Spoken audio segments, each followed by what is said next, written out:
We were all innocent back in 2020.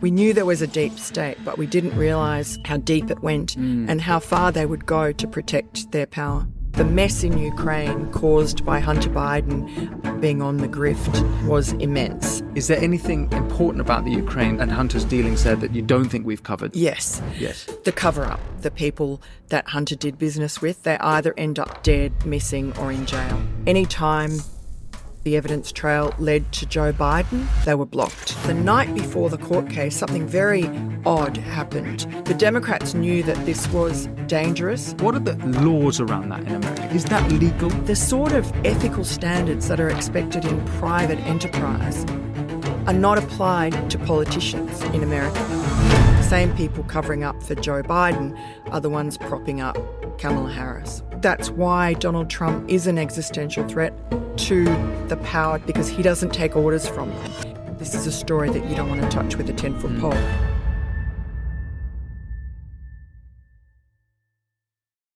Miranda, thank you so much for coming to speak with me. Let me start by congratulating you on your book that you've released this week, The Big Guy, documenting, about 2,000 stories all at once, but the story of Hunter Biden, the Biden family, their corruption, Joe Biden, our current president, and the cover-up. And I'm very keen to get into this. There's, as I said, so many stories, just getting my head around. I don't know how you could have done this as a journalist. It was a monumental piece of work. Just all the things involved in Hunter's life that you've shown, that we pulled up from the laptop and the various congressional hearings since. And I guess you document actually how we've got all this information as part of the story, particularly in the Big Guy, but it's also your book, The Laptop from Hell. I want to try and make sense of this all with you now. I'm particularly keen to answer the question, did the current president, Joe Biden, do anything illegal? And I think that's where we'll get to. I think we'd be in danger of spending this whole conversation going into the various debauchery of Hunter Biden himself. That he got banned from the Chateau Marmont in Los Angeles for doing too many drugs. I worked in the music industry for a long time. That's crazy. Yes. I didn't know that was even possible. Even he couldn't believe it. Quite. His baby mama in Arkansas.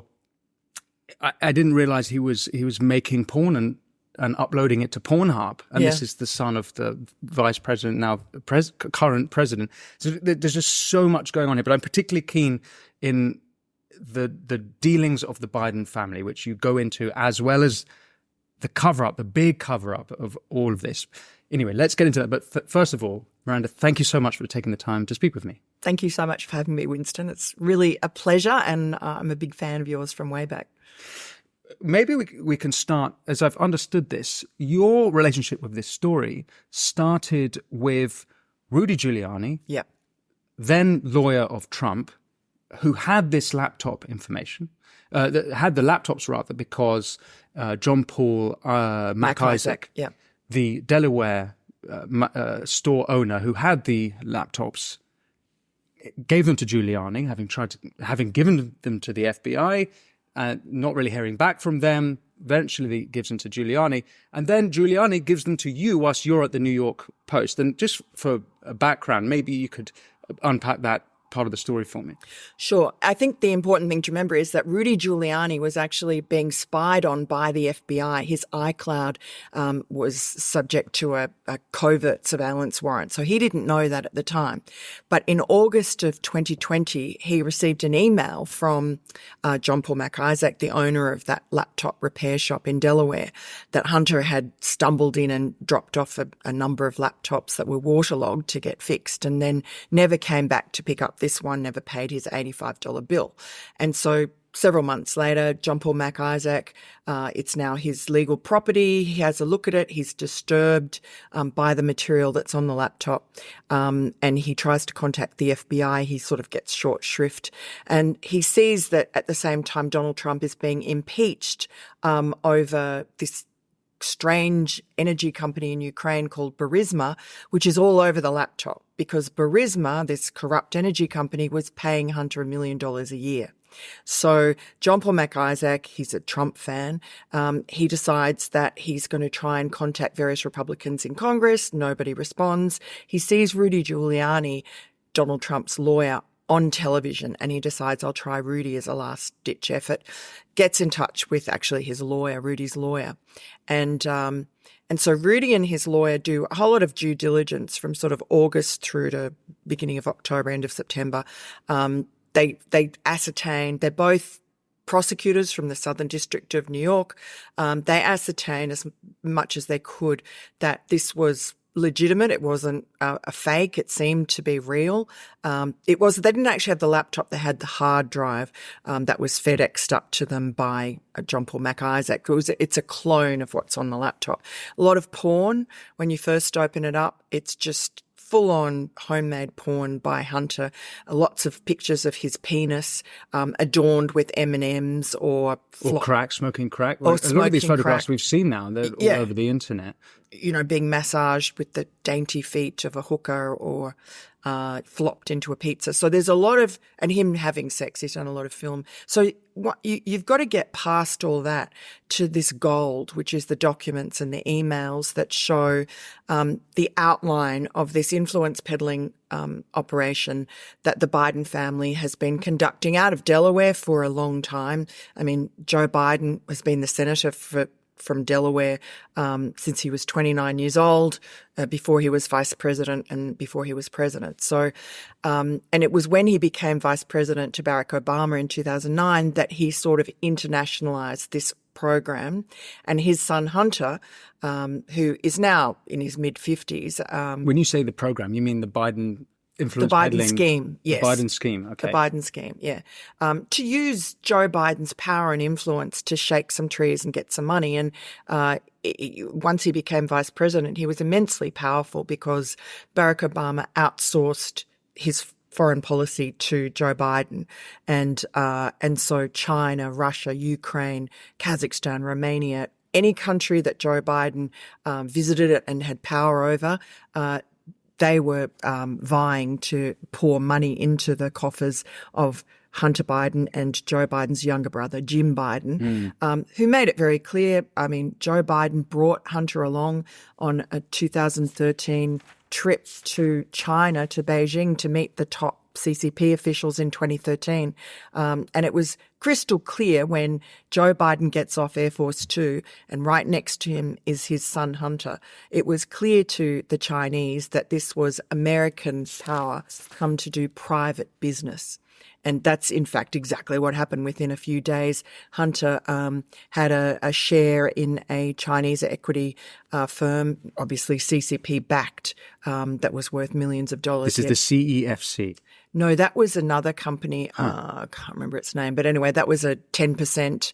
He owned 10% of this other company. Wish I could remember the name. But anyway, CEFC was later on. Okay.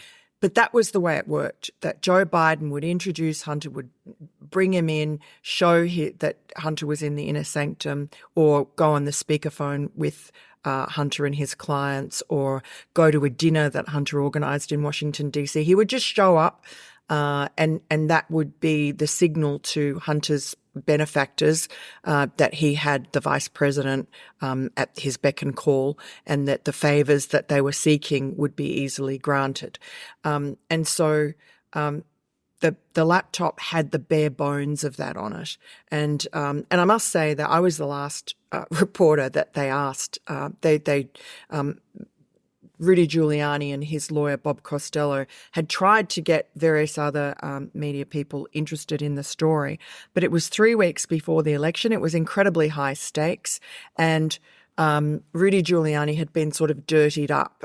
His reputation had taken a blow before that. So I think a lot of people were reluctant to take him up on it. And I just happened to be top of mind because I'd done a story with him just that week. And he said to his lawyer, Bob Costello, give Miranda a try. So that was last-ditch effort with the New York Post. And so anyway, I saw it, loved it, obviously. I just looked at it from the point of view of a fantastic story. and I just was lucky enough. I had courageous editors at the New York Post, particularly an Australian, Cole Allen, who just saw it as an amazing story. And this is sort of, is this October of 2020, 3 weeks before the election. So we had to do the due diligence, go down and see, Cole Allen just set the best reporters on the Post onto it. And, we sent a team down to Delaware to interview John Paul MacIsaac. John Paul MacIsaac had an FBI, he had all the paperwork, the FBI subpoena of the laptop. The FBI had come and taken it from him in December of 2019. They'd also taken one hard drive copy, but they didn't seem to ask him if he had any other copies, which he did. And when the FBI had done nothing about it since December 2019, he got increasingly concerned because he knew there was exculpatory information on the laptop for Donald Trump that Donald Trump should have been able to use in his defense, in his impeachment, but never did, never was able to. Because effectively Donald Trump got impeached for Joe Biden's sins. It was Joe Biden who threatened Ukraine with withholding $1 billion of US aid unless they fired the prosecutor who was investigating Burisma and Hunter Biden's, bosses. And it was Donald Trump who ended up getting impeached for supposedly threatening to withhold aid unless President Zelensky actually investigated the Bidens. Yeah, so that was Trump's first impeachment. Just on that, what exactly were the grounds for impeachment? I never quite figured that out from the book. Why? I'm sure this is in the public domain, but why? This was led by Pelosi, I think. Yeah. What exactly did they think that Trump had done anything wrong there? Yeah, Pelosi was the speaker. Yeah. They just saw, I guess they were listening in on the phone. It was a public phone call. I mean, there were a lot of people listening in on Trump's phone call with Zelensky.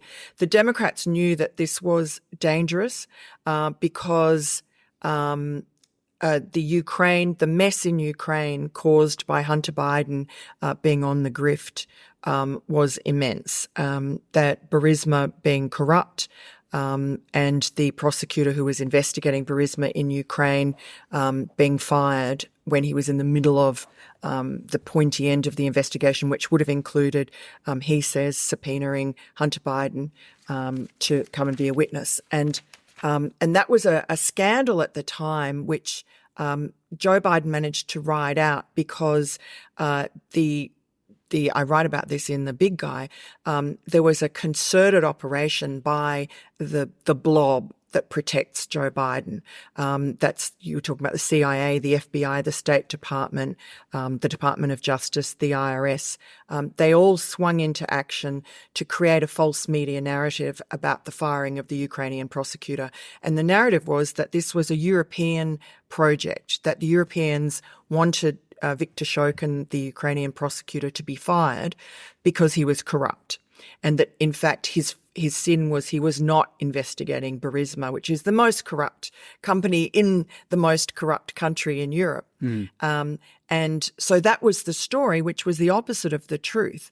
But they managed to seed it through and say it's the EU, it's the IMF, and newspapers all over the world ran that story. So it was a successful media narrative. Let's just go, if we step one step back for that. So Hunter Biden is appointed onto the board of the Ukrainian energy firm Burisma 6 weeks after the Euromaidan revolution in Ukraine, in Kiev, where President Yanukovych, who's leans towards Putin, was outed. And Biden at this point is then the point man for Obama and responsible for looking after foreign American interests in Ukraine. And then Hunter Biden is put onto the Burisma Energy board. Yes. So if I can take another step backwards, just on Hunter Biden, what exactly are his qualifications that just if it was possible to ignore his degeneracy, his debauchery, the fact that all of the crack, the drug taking, that he was having an affair with his dead brother's widow, if we could just ignore that, Biden Sr. puts him on. We speculate that Biden Sr. puts him on the board there, but even if it wasn't Biden, if it was from either from Biden's perspective or from a neutral perspective, Why would Hunter Biden have the qualification? What would be his possible reason to be on the board, if not to peddle, to try and make the most out of the Biden family name? Yeah. Well, I mean, overlooking the fact that he was a raging crack addict at the time, he does have a law degree from Yale. So, I mean, he doesn't speak Ukrainian, doesn't speak Russian, knows nothing about the energy business. He says it's because he, is a lawyer and he had previous board experience. His father's cronies put him onto the board of Amtrak at one point. I guess that's a plausible excuse. But the real reason was that the owner of Burisma, a guy called Mykolai Zlochevsky, knew that the Ukrainian authorities had an investigation into him, but more importantly, that the British Serious Fraud Office, in conjunction with the FBI, it was a really big thing in the world at that time to try and claw back the billions that the Yanukovych regime had stolen from the Ukrainian people. And when they all fled, Yanukovych fled in a helicopter, and Ukraine was broke. And so Theresa May, who was then the British Prime Minister, convened this sort of summit about clawing back the money from the kleptocracy. And the Zlochevsky had $23 million in a British bank account that the Serious Fraud Office had managed to freeze. And so this was the textbook case. They had a conference. Theresa May was there. Eric Holder, the US Attorney General, came.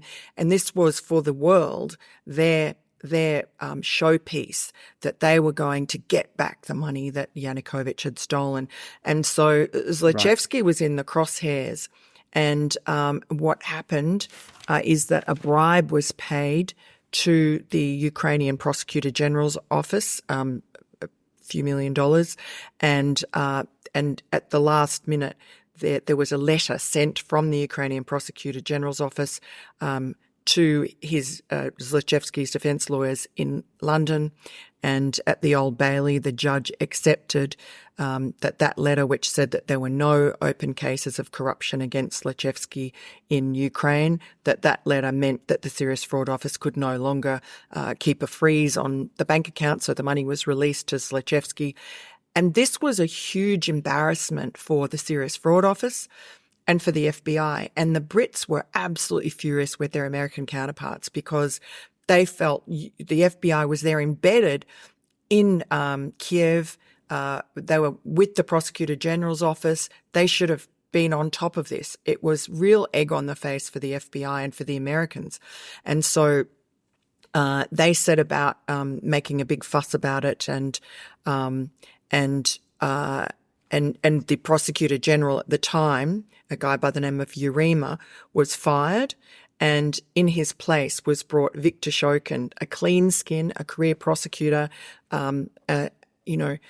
I can't find any corruption, and in fact, people say of him. I mean, you never know. Ukraine's an incredibly corrupt country, so I can't say for sure that he hasn't, had some corruption in his background. But in terms of the way he lives now, he lives in a modest house. The people in Ukraine look up to him and think of him as sort of one of the rare clean skins. He prides himself on being a career prosecutor and, operating without fear or favour and not being beholden to anybody. So it's been a real ego blow to him to have the Europeans and the Americans and the media portray him as being a corrupt prosecutor, and he's really tried to fight against that. Never, as he says, nobody has ever brought up any evidence of corruption against him in all this time, and so that's basically how Zlochevsky got away with blue murder. And then he decided what he needed was some powerful Americans on his board to protect him from the further investigations that were happening in Ukraine. And he knew that when Viktor Shokin was brought in, that the investigations would be reopened, that he'd managed to quash, they would be reopened. And that's exactly what happened. And Hunter Biden at the same time as he joined the board with his best friend in business, a man called Devon Archer, who since he's been a great informant for me for the book. He's now come out of the shadows so I can say that. He actually testified in Congress as well.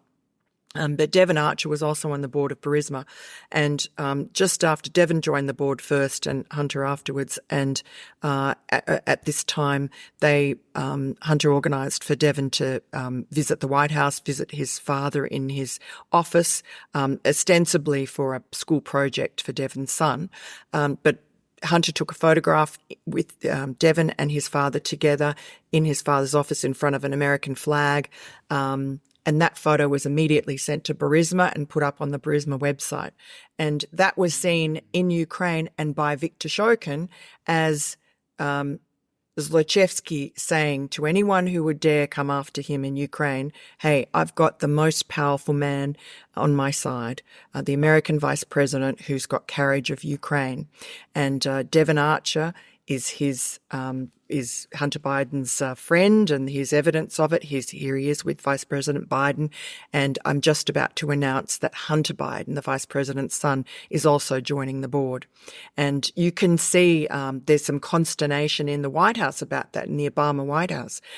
The White House counsel, once they catch wind of the fact that this photograph of Joe and Devon Archer is on the Burisma website, there's an urgent flurry of emails, which is on the laptop, and Hunter Biden's business partner writes to Hunter and says, look, we've got to get this photo down because it's causing a problem. The White House counsel's office, this is the lawyer for the White House, is saying we have to get it down. It's bad optics. And so it was taken down, but not before the damage was done and the benefit to Zlochevsky was there. This showed that for Ukraine, that he was a protected man. You said earlier that the motivation, the motivation of Joe Sr. here was to make money. And that's speculative, right? Because we're assuming that's the motivation. Is there anything else that he could have wanted? What would be his other possible interest in playing things out like this? There's a quote that Devon Archer told me that Joe Biden used to say all the time when he was meeting with Hunter's business partners. He would say, you do a favor for me, you're my friend. You do a favor for my son, you're a friend for life. So I guess there's the evidence that Joe Biden made money is pretty slim. The Republicans in the House, once they took power in September, in the midterm elections in November of 2022, they sort of launched investigations and they had subpoena power. All they were able to do with all the bank records they found was find 2 checks for $250,000 that were written by Jim Biden to Joe Biden, Jim Biden being Joe's younger brother. And those checks, in very convoluted fashion, there was sort of money withdrawn out of Jim Biden's bank account after there was a big windfall from, I think, the Chinese in one case, and I can't remember who the others, maybe the Romanians or something. But there were 2 nice chunks of money that Jim Biden got from the deals that Hunter was pulling off, which he said were loans being repaid. But first of all, the money does come into Jim Biden's coffers, into his bank account. His wife withdraws the money, puts it into another account. Then, so they're obviously trying to disguise the money trail. She finally writes a check, and on the check to Joe Biden, it says loan repayment. Right. And the White House, that's what the White House maintains, that Joe Biden, being a kind brother, lent his brother, who was having some financial difficulties, $250,000 on these 2 occasions, and that Jim Biden then, when he came into money, repaid that money. And the Republicans in the House were never able to dispute that. So the evidence is just there. Joe Biden has a plausible explanation, and that's where that ended. There's other evidence actually on the laptop that I discovered for the first book, which shows that Hunter Biden was paying some of Joe Biden's bills for the maintenance and upkeep of his vast estate in Delaware. So things like, painting of the building, building a retaining wall, installing new shutters, installing air conditioning in a cottage on the property, those sorts of things, a few $1,000s here, a few $1,000s there. So that's on one occasion. And then the other thing we found was that Hunter Biden was paying for a phone bill, an AT&T bill for Joe Biden for a mobile phone, for a cell phone. That was about it, apart from some evidence of a shared debit card, of sort of commingling of their finances. But that never really led anywhere. It's just, again, I guess, plausible deniability. That's what Jim Biden said when another of Hunter Biden's business partners, Tony Bobulinski, said to him, how are you guys not worried about Joe Biden being involved in all this? And Jim Biden, according to Bobulinski, tapped his nose and said plausible deniability, which is a term of art concocted by the CIA some time ago so that a president can do misdeeds or illegal actions, but he's kept in the dark about it deliberately, so that if the whole thing blows open, that he can honestly say, look, I didn't know the details of that, I wasn't aware. So that would be Joe Biden. He's just involved at a high level. So there's 2 points on that. Firstly is there's a lot of information in your book which I've just devoured over a couple of days, so I haven't assimilated it all. Yes. But at one point, I think you make the suggestion that it's an exact percentage of a payment that comes into Jim from one of these Yes. deals that is then paid on to Joe. That it makes it look like it's not exactly it could be a loan, but it's suspicious how it's exactly a certain percent of incoming. What am I thinking of? It's a suspicious coincidence that it's actually 10%. The $250,000 check is 10% of the money that came into Joe and Hunter's coffers. And the reason that 10% is significant is because there's an email on the laptop between Hunter and his business partners in which they're dividing up a deal, a Chinese deal that was going to be very lucrative with CEFC, that Chinese energy company.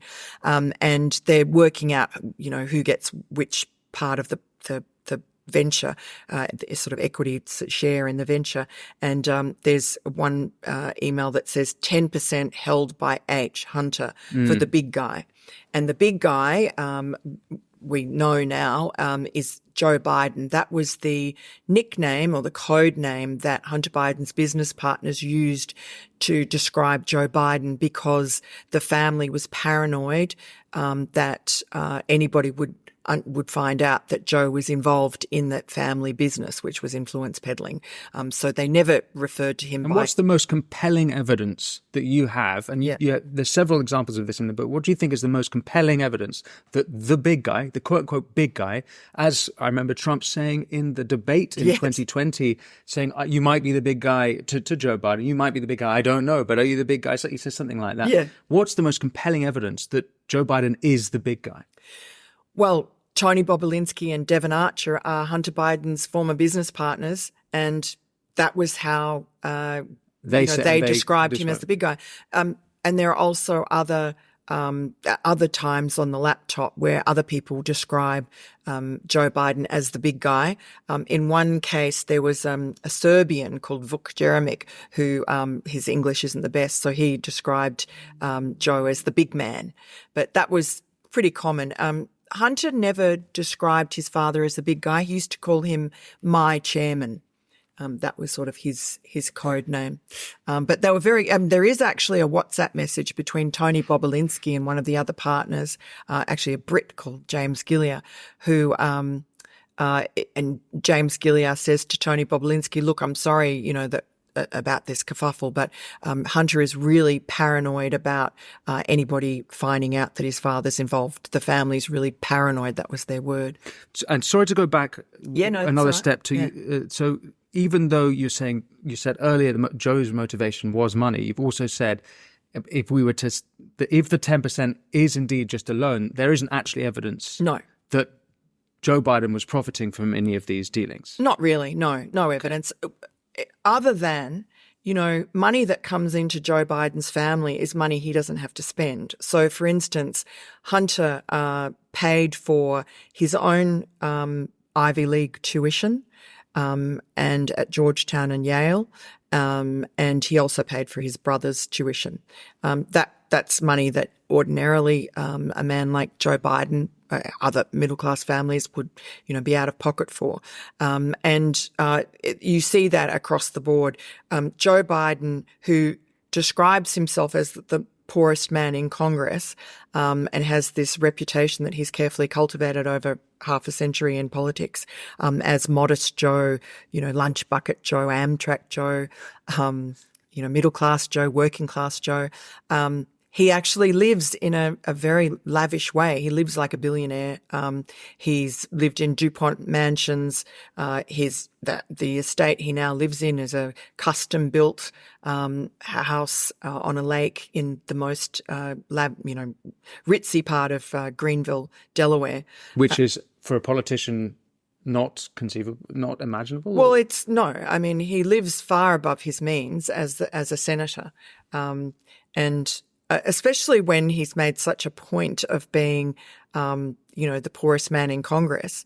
There are other senators who've made a lot of money and other on both sides of the aisle from doing things like insider trading and stock trading. That's not where Joe's made his money. There's not really any evidence where he made his money. He did have a book deal after he left the vice presidency, and he managed to buy a holiday house, a beach house in Delaware, and he paid cash for it. Yes, this is the famous book, Promise Me, Dad, right? Yes. And which his late son, Beau, is on the cover, and it's centric towards that, but kind of ignores Hunter. Yes. Right. Okay, yes. So this is a part of the book, or part of this whole story that I find a little bit puzzling, because on the one hand, publicly, Joe leans into his relationship with his sadly dead son, Beau, and kind of ignores Hunter. But it seems he's bringing Hunter in to all of these major deals which have geopolitical consequences. Yes. So that doesn't quite square to me. If it seems like he actually thinks Hunter is qualified in some respect to be in charge, even if it's just to run the family dealings of the Biden family. He is qualified enough to do that, but at the same time, he's sort of distancing himself. How do you make sense of that weird dual relationship? The psychology of their interactions. Yeah, it's really interesting. So Hunter had a brother, Beau Biden, who was they're like Irish twins. He's a year older than him, and Beau Biden was the golden child. He really was a sunny, lovely kid. Both Hunter and Beau had a huge setback when their mother was killed in a car accident, Joe's first wife. In fact, just after he won the election at the age of 29 to be the senator from Delaware, and he was in Washington, D.C., just before Christmas, and sort of trying to set up his new office. And his wife, with their baby daughter and the two little boys in the back seat, had this almighty car crash. She was killed. The baby girl was killed. And Hunter and his brother Beau were aged about 3 and 4 and really badly injured. Beau had a broken leg. Hunter had head injuries. They were hospitalized for quite a long time. And Joe Biden, tragedy for him, he was sworn in at his son's bedside, hospital bedside. He brought the media in, set up a podium there. The photographs with the little bandaged boys looking wan and sad in the foreground and their father being sworn in the background just touched a nation's heart. You couldn't look at those photographs and not feel sympathy for this poor widower and his poor motherless children. But he didn't just bring one photographer in, did he? No. He brought a whole junket or a whole there was no room. Yeah. Team. That's so peculiar. Isn't it? Because if you're bereaved and, a recent widower, you're going to be, I don't know how you can possibly process that sort of pain and make a decision like that. It's so cynical, really. Yeah. I mean, when you look back and you step back and you actually look at other photographs of the scene in the room and all the photographers and the journalists all crammed in there and the spectacle of these poor little boys, he could have held that press conference in the corridor. He could have held it outside. Why he chose to do it in the hospital room with the little boys in the foreground, I mean, it was deliberate to elicit sympathy, and it worked fantastically for him. And he's used that photograph in every, campaign since. And it was a tragedy. I mean, it was awful for him, but it also worked for him in the Senate, because here he was, this neophyte, comes in, doesn't know anything, really has nothing to recommend him. And he was sort of brought under the wing of his colleagues, the older senators, whose wives really, said to him, make sure you look after that poor young Senator Joe Biden and invite him for dinner and so on. And so it really worked to his advantage, and he worked it to his advantage as well. And I think it tells you a little bit about the lengths that he will go to gain power. But anyway, there's some aspect of that which is somewhat understandable. If you're going through a bereavement, some people will lean into work and some, to try and deal with it. So that to some extent, I kind of sympathize. It's that extra bit. It's bringing your kids who are so young into the thing. That's where it goes. It just gets a bit peculiar for me. Yeah. I mean, look, the fact he had his dream job, he wasn't going to give that up for anyone. I don't know. I think some people would make a different decision, not do a big job when their kids have just lost their mother, but so be it. And he said, well, I'm commuting backwards and forwards to Washington on Amtrak, and I'll always be home to, see my children at night. But, I'm led to believe that's not exactly what happened. But and Hunter certainly felt abandoned, and he was lucky. Joe's younger sister Val really gave up her life. She moved into the house. She became their mother. So did Joe's mother. Well, right? Jim as well moved into the garage, and because Joe Biden had three siblings, he was put on he was the oldest. He was put on a pedestal by his mother. He was treated as a god. He went to the family scrimped and saved to send him to a prep school, private Catholic prep school. His brothers had to content themselves with going to the local public school. He really was the sort of sun around which the entire family revolved, and so they have done so since. They've given up everything to make sure that Joe Biden is, looked after, and by the same way he looks after them, he makes sure that they've had grace and favour jobs and from donors and the perks of office, and so Hunter, maybe that's his motivation, actually. Perhaps, yeah. It's a return to his family that he feels like he's got a lot from his family. Yeah, absolutely. Yeah. And Hunter is sort of a naughty kid, a bit uncontrollable, maybe a bit ADHD. And Beau, he's 1 year older. Everybody loves Beau. And so Hunter always felt, and I know this because he writes about it at length and talks to people about it, and he loved Beau enormously, but he also felt inadequate around him, and also felt that Beau's friends sort of used to treat him like the little brother, the annoying little brother that tagged along and was hopeless. So he always had this insecurity. And Hunter wanted to be a writer or a painter. He was quite artistic, and he is quite a good writer, and he's not a bad painter. But Joe had different ideas. Joe wanted Beau to be. He wanted to create a dynasty like the Kennedy dynasty. He'd grown up as a Catholic kid, really, and his whole family looked up to the Kennedy family. And Joe has tried to recreate the sort of Kennedy clan. He had an estate. Instead of holidaying on Martha's Vineyard, he holidayed on Nantucket, even though he had no ties to Nantucket.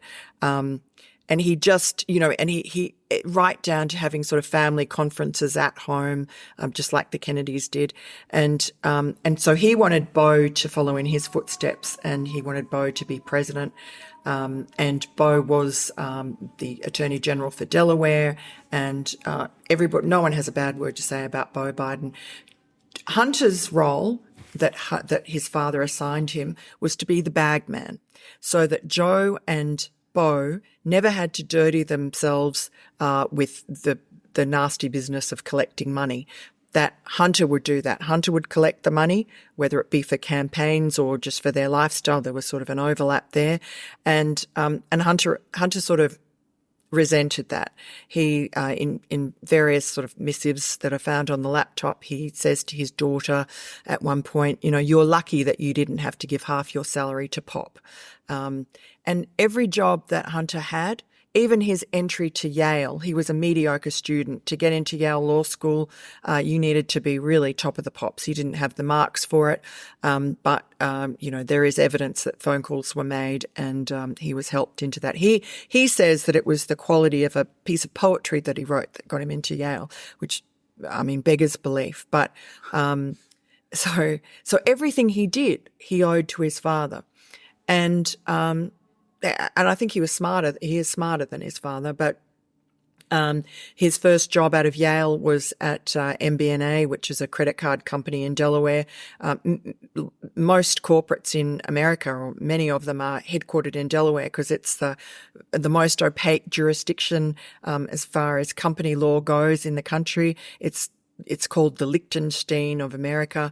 And so that gave Joe Biden, tiny little state, but it gave him immense power because as the senator from Delaware, these big corporates were wanting favors from him in his role as he was chairman of the Judiciary Committee, chairman of the Senate Foreign Relations Committee, probably the most powerful role in the Senate there, or the most powerful committee. And so it was not very hard for Joe to get favors from these companies. And MBNA gave Hunter a job straight out of college, straight out of Yale, at a wildly inflated price. And that was how he could afford to pay off his loans, his student loans, and his brother's student loans. He hated the job. But that's what he had to do for the family, for Joe. So there was almost like a love-hate relationship with his father. And you can see that as his life wears on. You see it in the laptop, which spans 9 years of his life. And at the time that Hunter abandoned the laptop in 2019, April of 2019, at the laptop repair shop, he was in a terrible condition. His crack addiction was at its height. His marriage was over. He was conducting this torrid affair with with Beau. Beau died of brain cancer, sadly. So Beau's widow, Haley Biden, he was having an affair with her. He also had other hookers and women on the side, including the baby mama from Arkansas. So his life was a mess. Who now has no relationship with the family at all. She sort of extracted a little relationship.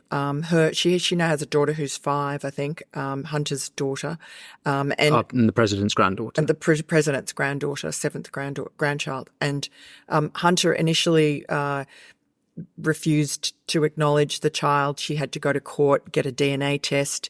He was proven to be the father.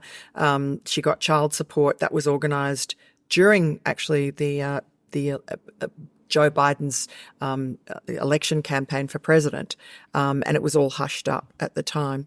But anyway, to go back, Hunter, at the time that he dropped off the laptop to get repaired, he had, I think, 3 laptops that were all waterlogged. He was raging against his father and the family. He felt April 2019, he dropped the laptop off just a week or 2 before Joe announced that he was running for president for the last time. And Hunter was furious because I think it was actually Joe, but Hunter blamed Joe's staff, were bad-mouthing him. And there was a Maureen Dowd column. And Maureen Dowd was Joe Biden's favourite columnist at the New York Times. And she wrote this column, basically, poor Joe, he's got this albatross around his neck, which is his wayward son Hunter, who's just hopeless. And Hunter was furious because he says, I've kept this family afloat. I have supported the extended family for 30 years, and this is how I'm treated. I'm thrown under the bus. I'm made a mockery of. My reputation is mud. He was absolutely furious. And so, I just, my sort of theory is that it was almost a Freudian thing, that he left his laptop, never went back to pick it up flew off to California, didn't care. He was getting text messages and emails from John Paul MacIsaac, who wanted to be paid his $85 and wanted Hunter to come and pick up the laptop, and Hunter just ignored him.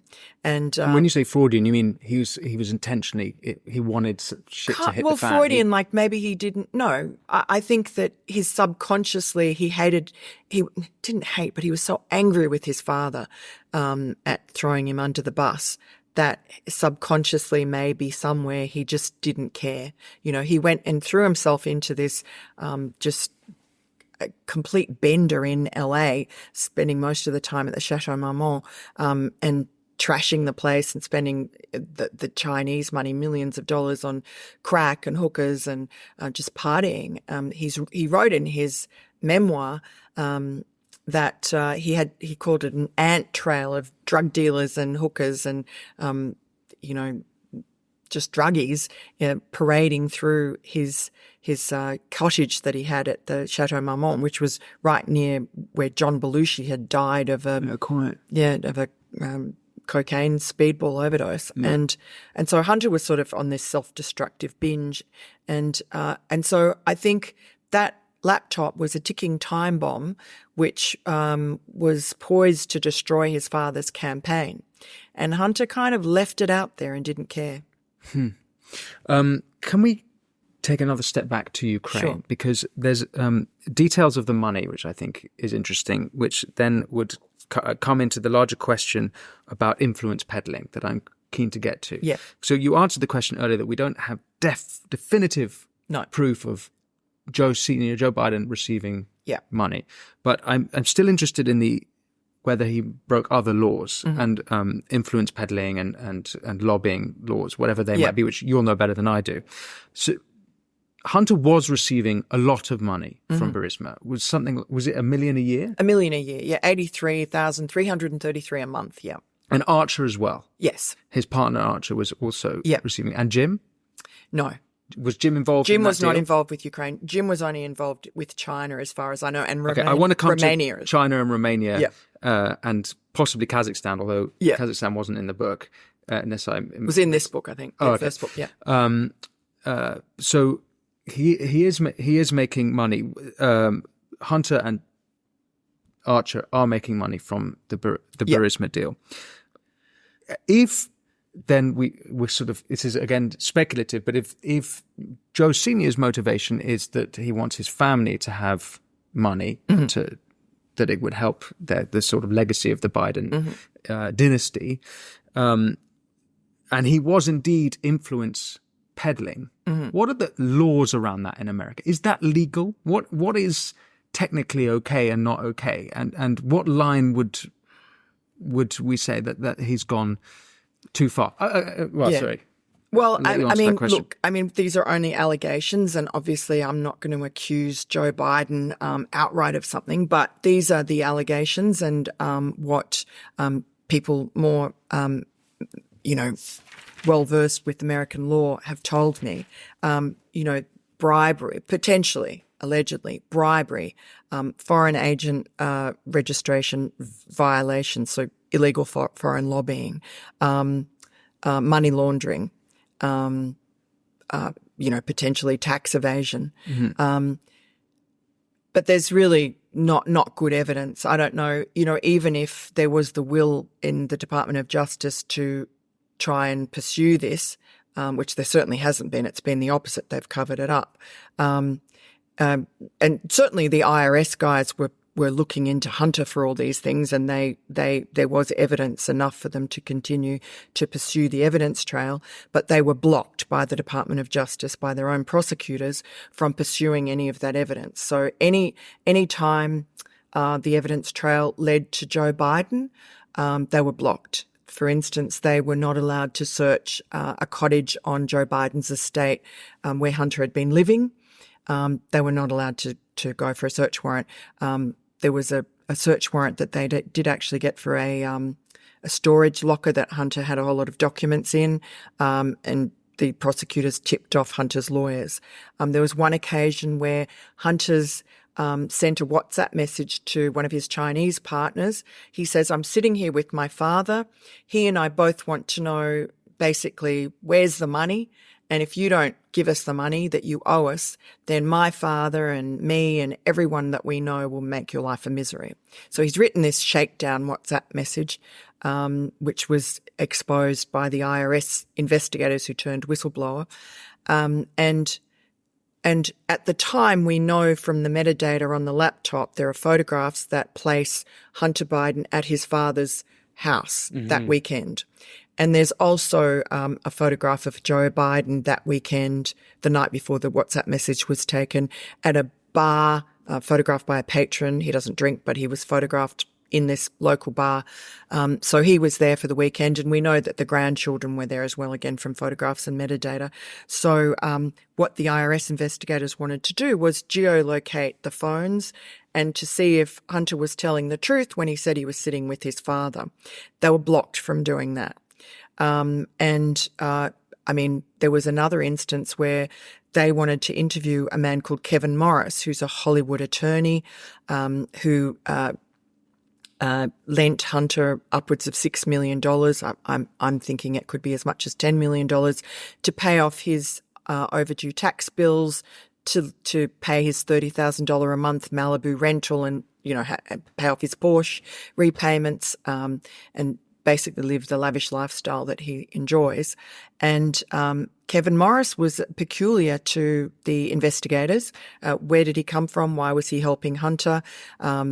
They were, in fact, there was an FBI investigation that was launched and then hobbled into whether or not this money that Kevin Morris was providing was effectively a donation in kind to the Democrats, to Joe Biden's campaign, because Kevin Morris came on the scene in 2020 when Joe Biden was running for president. So it might have even been late 2019. And so the CIA intervened when the IRS investigators were trying to interview Kevin Morris. According to the IRS whistleblowers, the prosecutors were summoned to Langley, CIA headquarters, where they were told that Kevin Morris was off limits, that he shouldn't be interviewed. So they're another example. When the investigators wanted to interview witnesses, they were told, you cannot ask about Joe Biden. You cannot ask the identity of the big guy. So at every stage, any trail that went to Joe Biden was blocked. So that's why, while they managed to amass information about Hunter Biden, enough that now he's had to plead guilty for these tax charges, and he was nine. He's pleaded guilty to 9 felony tax charges in California. And he was also convicted in Delaware of these gun felonies.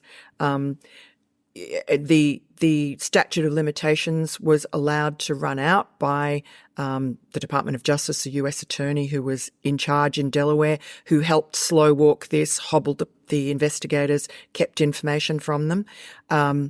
He allowed the statute of limitations to run out on the years 2013, 2014, which were where the most serious charges when it comes to Joe Biden were, because that was the danger time when he was involving himself in Ukraine and where he pressured the president of Ukraine, Poroshenko, to fire the prosecutor, the honest prosecutor who was investigating Burisma. If that had become part of the investigation, that would have been spelled a lot of difficulty for Hunter Biden. Well, not just for Hunter, for his father.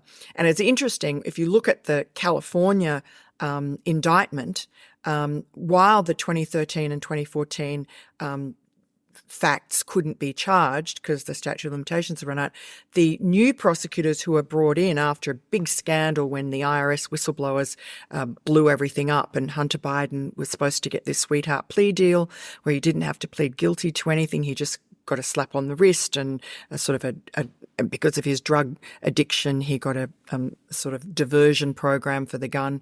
All of that was blown up thanks to the IRS whistleblowers. And the new prosecutors that came in sort of used the information that the IRS investigators had amassed. And while they couldn't charge for 2013 and 2014, they put the evidence in the indictment. And that was a message, I think, from them to the Bidens. Hey, you think you've gotten away with this, but we're going to bring it into court. You might not get charged over it, but the embarrassment will still be there. So you describe this protection as a sort of invisible hand that's protecting the Bidens. And will this kind of somewhat exposed during the Twitter files? Yes. Although what's happened with the IRS investigation as well as the gun felony suggests that like you've just described, that the invisible hand is not completely on the side. It's not so simple as to say that there's complete protection of Biden. There is forces out there that it's difficult for the Biden somewhat. It's up to a point. So what happened was the two IRS investigators. So there was Gary Shapley, who was the supervisor, and his lead agent, a guy by the name of Joe Ziegler. This was a pretty straightforward investigation. They were looking at tax fraud, they were looking at money laundering, some foreign agent violations, illegal foreign lobbying. They were just treating it like they would any other taxpayer. And the reason that Hunter came into their radar was because banks in America are required to file what's called a SARS, a suspicious activity registration. I think that's what it is. Anyway, these notifications to the Treasury Department if something suspicious happens. So something that looks like it could be bribery, for instance, huge amounts of money coming in from Ukraine to the son of the vice president, that sends up a red flag immediately. And there were other things with Morgan Stanley. There were some red flags over another dodgy deal that they were doing with an outfit called Burnham, which Devon Archer actually ended up being convicted over. But Hunter Biden, as usual, was not. He was not involved, according to the prosecutors. So what ended up happening was that the IRS investigators, they kept on pushing against these obstacles. They kept on trying to do their job. They knew the fix was in somewhat, but they still thought that they could persevere. And what Gary Shapley, the supervisor, was doing, he kept on getting all these complaints from Joe Ziegler, his agent, about the prosecutors stopping me doing this or stopping me doing that. He knew that this was unusual and untoward, and he kept on sending messages up the line to his superiors at the IRS, who just didn't want to know about it because it was Joe Biden. They were cowardly, and they ignored Gary Shapley's sort of escalating fury about the hobbling of his investigation. And so eventually they decided to blow the whistle. They made perfectly legally, protected whistleblower disclosures to the Inspector General, to another body, and finally to Congress. And they went to Congress. They had a behind closed doors meeting, and they provided them with a whole lot of evidence, documents that they'd uncovered during their investigation. And what they've said to me is that they could not live with their conscience if they didn't do this. Now, Joe Ziegler is a registered Democrat. He's a gay man, married. His marriage is broken up. His friends... Because of this? Because of this, absolutely. His friends all turned their back on him. He became a pariah in his community because everyone's a Democrat. They couldn't understand why he would do this and damage Joe Biden when the evil Donald Trump would prosper. But Joe Ziegler, who's like an absolute crack, like the team that Gary Shapley leads at the IRS is known as kind of the SEAL Team 6 of the IRS, criminal investigators. You know, they do criminal investigations, tax investigations around the world. Gary Shapley leads a task force with the Five Eyes countries on tracking down tax scofflaws. He's managed to bring back to America and to save the taxpayers from tax scofflaws, you know, millions and millions of dollars, maybe tens of millions, hundreds of millions of dollars. Like, he is an absolute gun, and Joe Ziegler was his best agent. Mm-hmm. So they have sort of professional pride in what they do. And it was so unusual and so frightening and just wrong for them to see what was happening. And they both have said to me, they came to my book launch the other night in New York, and they both said to me, we could not have lived with ourselves, with our conscience, if we allowed this to go on. And what Shapley says is that the only way the tax system works is that taxpayers understand that everybody has to pay their tax. They all have to pay their fair share, that there's not favoritism given to one group of powerful people over another. And that's sort of the sort of morality that they both live under. Well, if I can make a small point on this, is while speaking there, I'm thinking from the point of view of Joe Biden, if you've got a political family, yes, you say to everyone, if you're going to have a Kennedy-style family conference, rule number one, sort your bloody taxes out. Pay your taxes. Yeah. We got to be clean as a whistle. We got to make sure that, particularly if you have nefarious ambitions to launder money or influence whatever, trying to make money elsewhere, make sure that it's watertight. It's whatever watertight is. Hunter Biden is the opposite. Yes. It's like there's not. It's just a water all over. It's a hurricane of disaster. It wasn't just what he is trying to say is, I was, addicted and I didn't put my taxes in time. No, he was outright, and he's now admitted to it, defrauding the tax office. What he was doing was trying to claim sex club membership. He was trying to claim his daughter's tuition at Columbia University. Every single expense that he could. And this was when he was sober. Supposedly, he's told the court that he was sober at this time when he was putting in these dodgy tax returns. So, they had a very good open and shut case of tax fraud against him. They couldn't make the other, they did do investigations into money laundering and foreign lobbying, but they never could get far with that because of the obstruction. Ultimately, even though they had this slam dunk case against Hunter Biden, still the Department of Justice was doing this sweetheart deal. U.S. Attorney David Weiss, who then became special counsel, approved for Hunter Biden to get this deal where he didn't have to plead guilty and he wouldn't serve a day in jail, and everything would be wiped out. And it was just that because the whistleblowers came forward, all hell broke loose. They had to fire take them off the case. They weren't fired from the IRS. Take them off the case. To make it look fair, they had to also take the prosecutors off the case. And in their place came another set of prosecutors who were not read into, this is supposed to be a racket to protect Joe Biden. They just played it by the book. They were thrown this case at the last minute. They had to appear in a Delaware court. Appearing, just by the way, for context, appearing fair because at the same time are the various cases against Trump that's happening. So in terms of the public imagination, this is... yes, that's true, yes. Sort of April, May, June this year, June this year, that's right.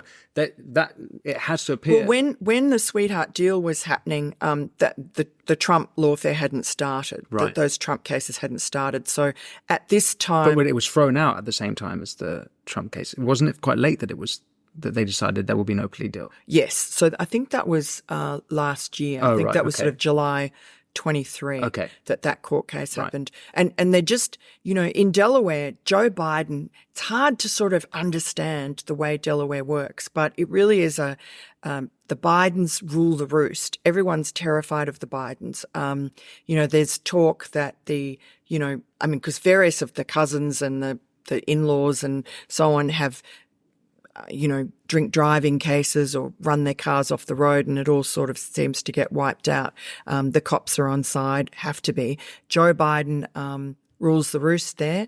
There was a case, for instance, some time ago, many years ago, where a local brewing family, the Tagani family, the son of this family, Chris Tagani, was at a party at a fundraiser with Joe Biden, who was then running his Senate campaign, and his sons, Beau and Hunter. And Chris Tagani says, he said this in testimony, that he was approached by the Biden campaign to get some straw donations from his, he didn't know how this worked, but you get small donations from all your employees and then you pay them back and you sort of get around the campaign finance laws that way. Chris Tagani ended up going to jail for that, but he was asked to wear a wire. And the U.S. attorney in charge of that investigation was the U.S. attorney David Weiss. And Chris Tagani has told me that he believes that the fix was in on behalf of Joe Biden because surely, if he was wearing a wire, he should have been coming up in front of the Biden family and asking them questions and trying to catch them. But the FBI said, oh, no, don't, and David Weiss is in charge. No, don't go near the Bidens. We will catch up some sort of penny ante local Delaware people. And Chris Tagani did that, never got anywhere and ended up going to jail. So he's very bitter about the Bidens, and that he was sort of, in his words, he was sort of co-opted to do this illegal donations by the Biden campaign for the Bidens. And Joe Biden and his sons met him and thanked him at this party. And yet, his family had been huge donors of Joe Biden for a long time. And yet he carried the can, and he thought the fix was in, and Joe Biden was let off the hook. And so then years later, you've got the same US Attorney, David Weiss, who's now running the investigation into Hunter Biden. And at the time, Donald Trump was still president.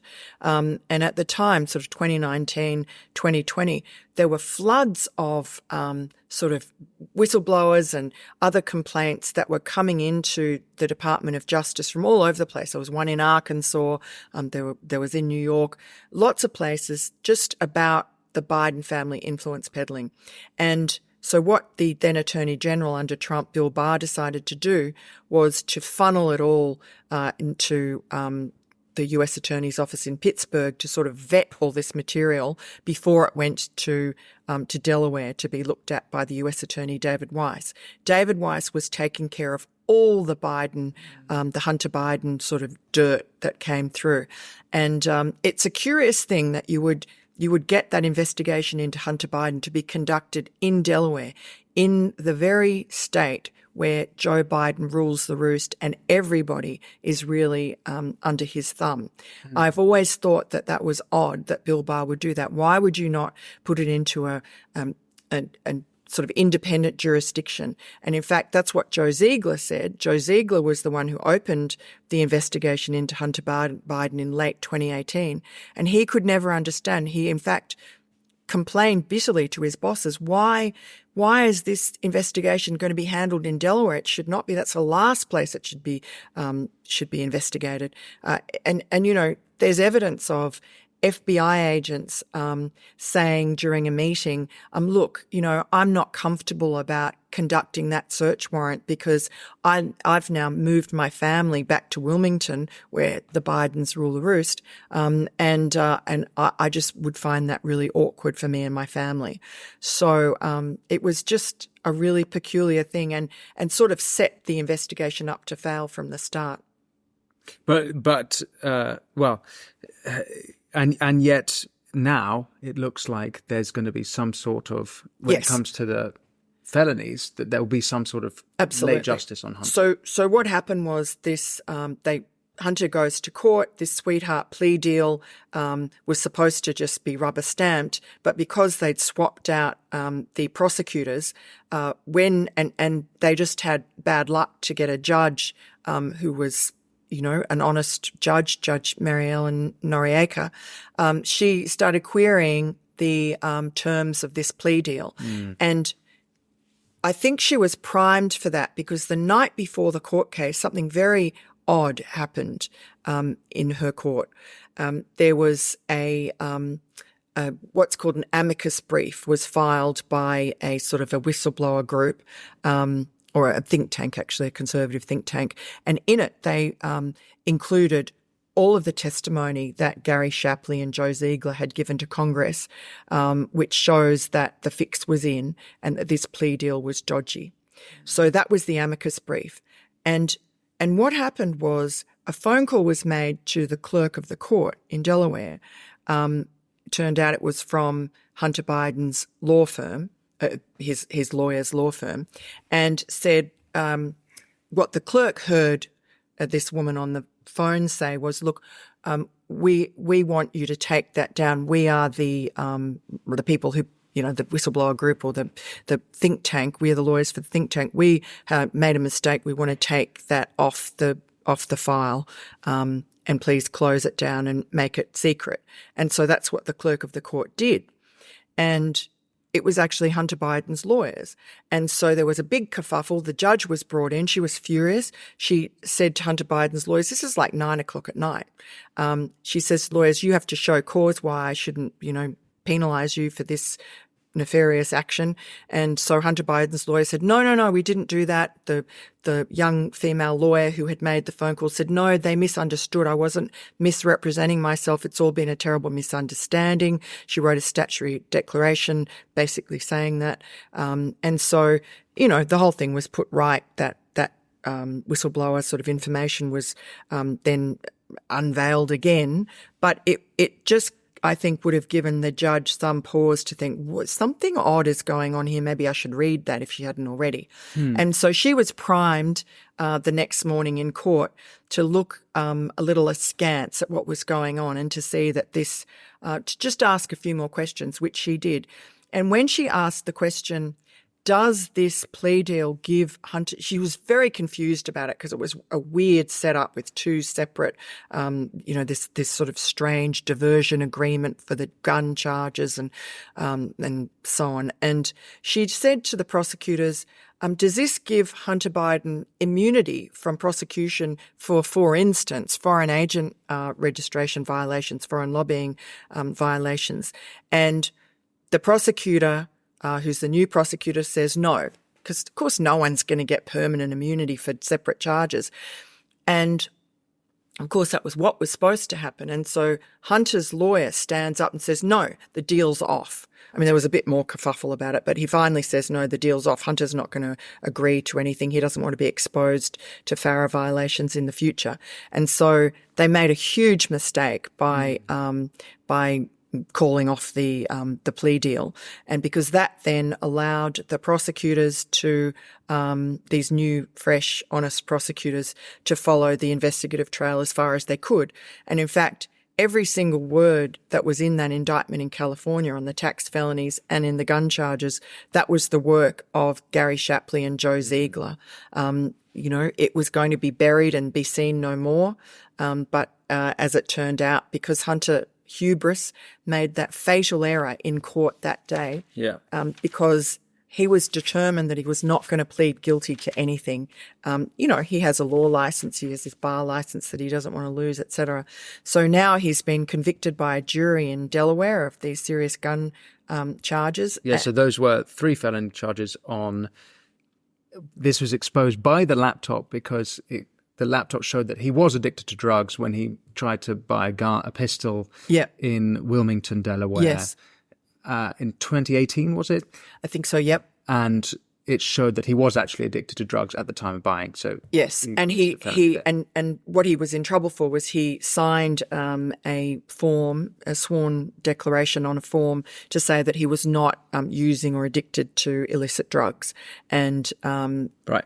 He, that's a felony. And other people, there's a rapper called Kodak Black who went to jail for that same infringement. So it was a serious charge. And yes, it was the laptop that really gave him up. And there were I sat in court and I watched that laptop, which had been dismissed by 51 former intelligence officials, most of them CIA, Dirty 51, as Russian disinformation.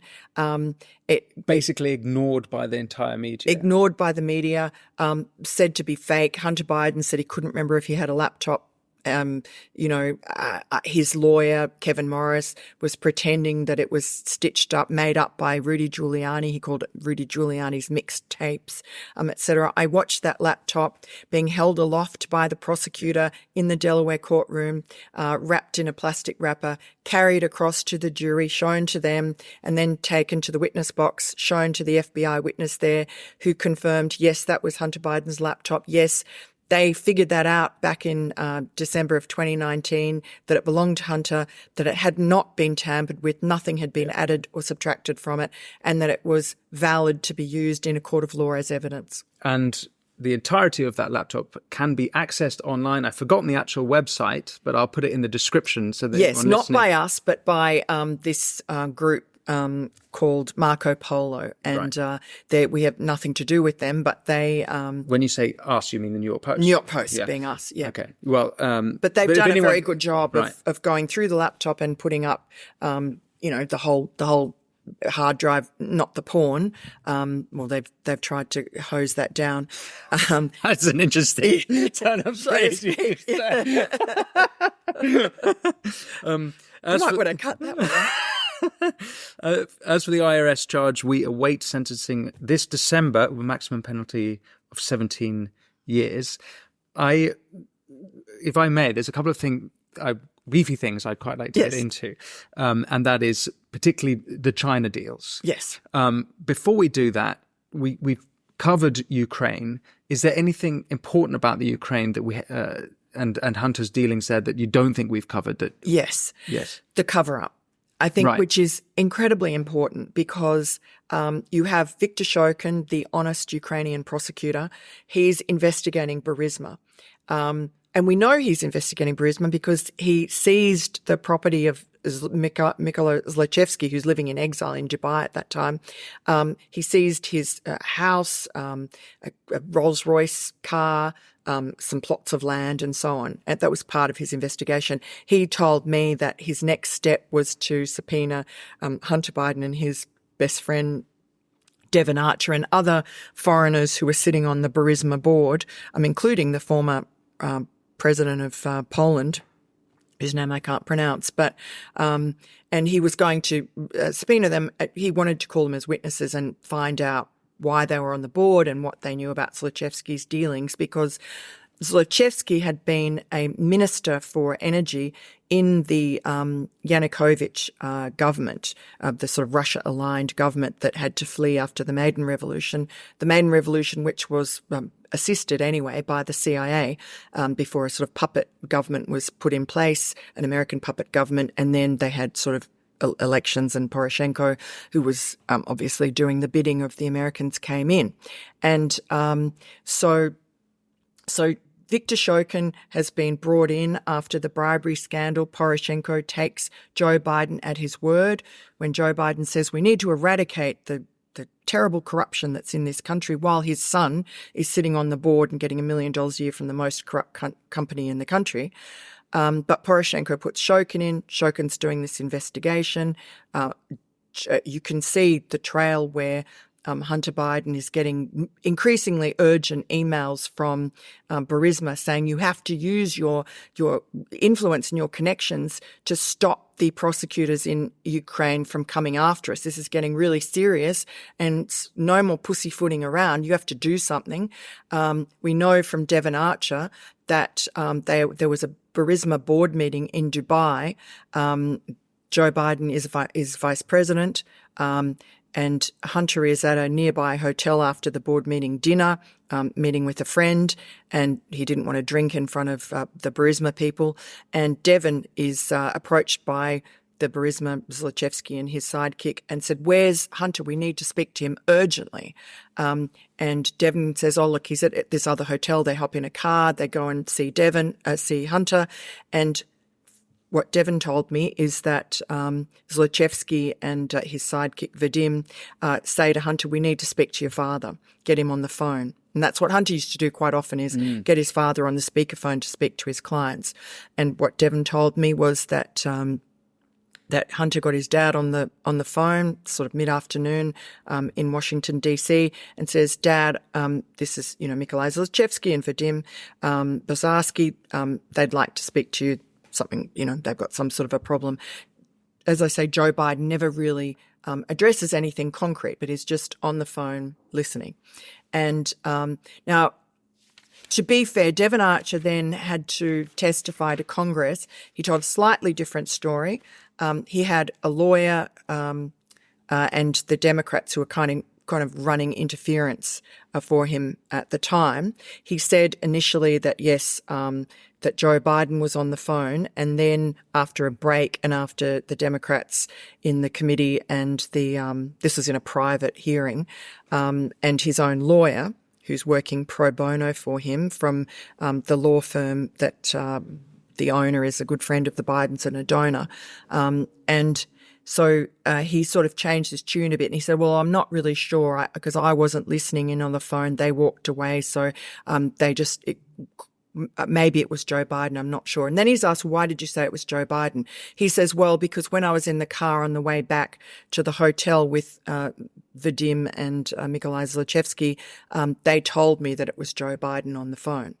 So one way or the other, he's told us on the record, in sworn testimony, and to me personally, that it was Joe Biden on the phone. Mm-hmm. And that was at a very crucial moment for Burisma. They were, Viktor Shokin was closing in and they were really worried. And sure enough, Joe Biden, a couple of days after that Dubai phone call, flies into Kiev, and that was when he gave the order that Poroshenko had to get rid of Viktor Shokin. It took a little while to make that happen. Viktor Shokin tells the story of Poroshenko saying, I'm sorry, but Biden's forcing me to do this. There's also several phone recordings of Joe Biden speaking to Poroshenko, the president of Ukraine at the time. Now, these recordings, they certainly sound like Joe Biden and Poroshenko, and neither man has denied it, but they probably were made by Russians or Russian-aligned people. So there's hairs on the provenance of that, but it still sounds like Joe Biden. And he's saying to Poroshenko, or Poroshenko is saying to him, it's very hard for me to get rid of Shokin because there's no corruption around him. I've got no reason to give him. He's very popular. You're asking a lot. And Joe Biden's insisting that it happen. And then there's another phone call where Poroshenko says, I've got some good news for you. He's going to go. And Joe says, that's fantastic. And then the prosecutor that's brought in afterwards, who Joe Biden is on tape saying, on a real tape, like not those phone recordings, but when he was speaking to a think tank in Washington, D.C., he calls this new prosecutor that was brought in, a guy called Yuri Lutsenko, as solid. Great. We've got a good, solid guy in there now. Well, within a couple of months, Yuri Lutsenko had closed all the investigations into Burisma. Zlochevsky paid a fine, a paltry fine, and was allowed to come back to Ukraine. So it worked. It was all wiped out. And I think what's important about that, and sort of has been lost, is that there was an entire kind of false media narrative seeded in Europe, in America, that was swallowed by the New York Times, Washington Post, and everyone, that it was Europe that wanted Viktor Shokin fired because he was corrupt. And in fact, even in testimony, people who knew better from the State Department said, sort of conflated, I think deliberately, Viktor Shokin with his allegedly corrupt predecessor, Urema, who presided over the Prosecutor General's office when they took the bribe to let Zlochevsky off the hook, remember, in London. Shokin was brought in after Urema was disgraced and fired, but he was sort of tarred with that brush as if he was corrupt. When anyone said, why is he corrupt? Oh, he, took a bribe and got Zlochevsky off the hook. It's his fault that the Serious Fraud Office investigation fell over. It was the opposite was the case. And I interviewed, so every story that you Financial Times, the Irish Times, every story that you read, it talks about the EU, the IMF. They all wanted Shokin, this corrupt guy, gone. But there's always anonymous quotes. But there was one guy called Jan Tomabinski, who was a Polish man who was the EU ambassador to Ukraine at the time. He's quoted on the record as an Irish Times story. And the headline of the story and the thrust of the story is that this guy, Jan Tomabinski, welcomes the firing of this, or the ousting of this corrupt prosecutor. But his quotes don't actually say that. So when I call him up, or actually we discussed this on email, and asked him, did you actually push for the firing of Shokin? He said, no, not at all. That was not my business. I would never interfere at that micro level with Ukraine. That's, they're a sovereign nation. They can do what they like. No, my complaint was always that Ukraine, that the Prosecutor General's office was taking so long to claw back the money from the Yanukovych cronies like Zlochevsky who'd fled the country. And that was his call. But Shokin had only been in the job 10 months. And in fact, he was the only guy who did manage to get some money back from the Yanukovych kleptocrats. So he was doing the right thing. and Tabinski had a good relationship with him, so he didn't want him fired. So that whole house of cards falls apart. And then there were other indications, like there was a European Union report into the sort of corruption fighting measures that Shokin was taking, and he got a green light, so much so that this was only months before he was fired. He got a golden tick because Ukraine was allowed, one of the factors had to be corruption fighting. It was allowed to join, I think, the European visa program, Schengen. So Ukraine had satisfied one of those criteria, which was corruption fighting, and so they were happy with him. So he was getting a green light everywhere for what he was doing, and yet suddenly the narrative turns on a dime to satisfy, to cover up what Joe Biden was doing. The other interesting, just intriguing thing I'll just cover briefly is the CIA role with Burisma. Yeah, so I wanted to ask you about this. I've got one question before we get there. Is the threat of Viktor Chauvin that he was perceived to be incorruptible? Is that why they wanted him out of this? Yeah. That's it. Yeah, because there was pressure before he was fired on Poroshenko, and Poroshenko was sort of saying to Shokin, listen, this is too much trouble, just leave it alone, according to Shokin.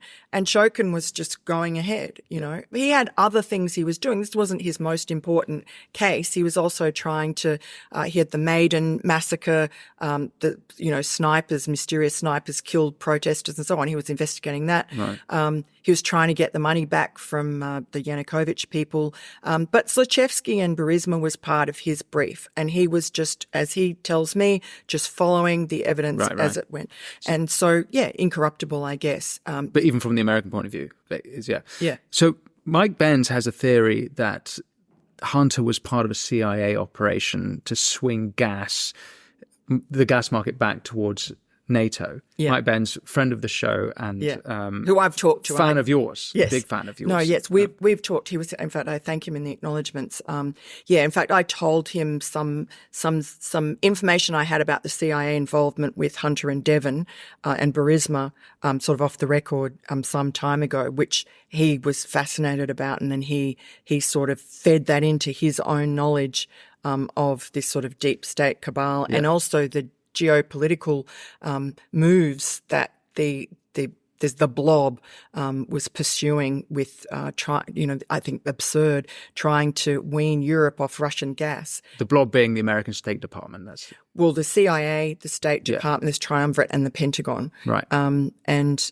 who protect Joe Biden, and so so to make Ukraine the energy supplier for Europe, which it's just, if you look at how much gas Ukraine has compared to Russia, is just impossible.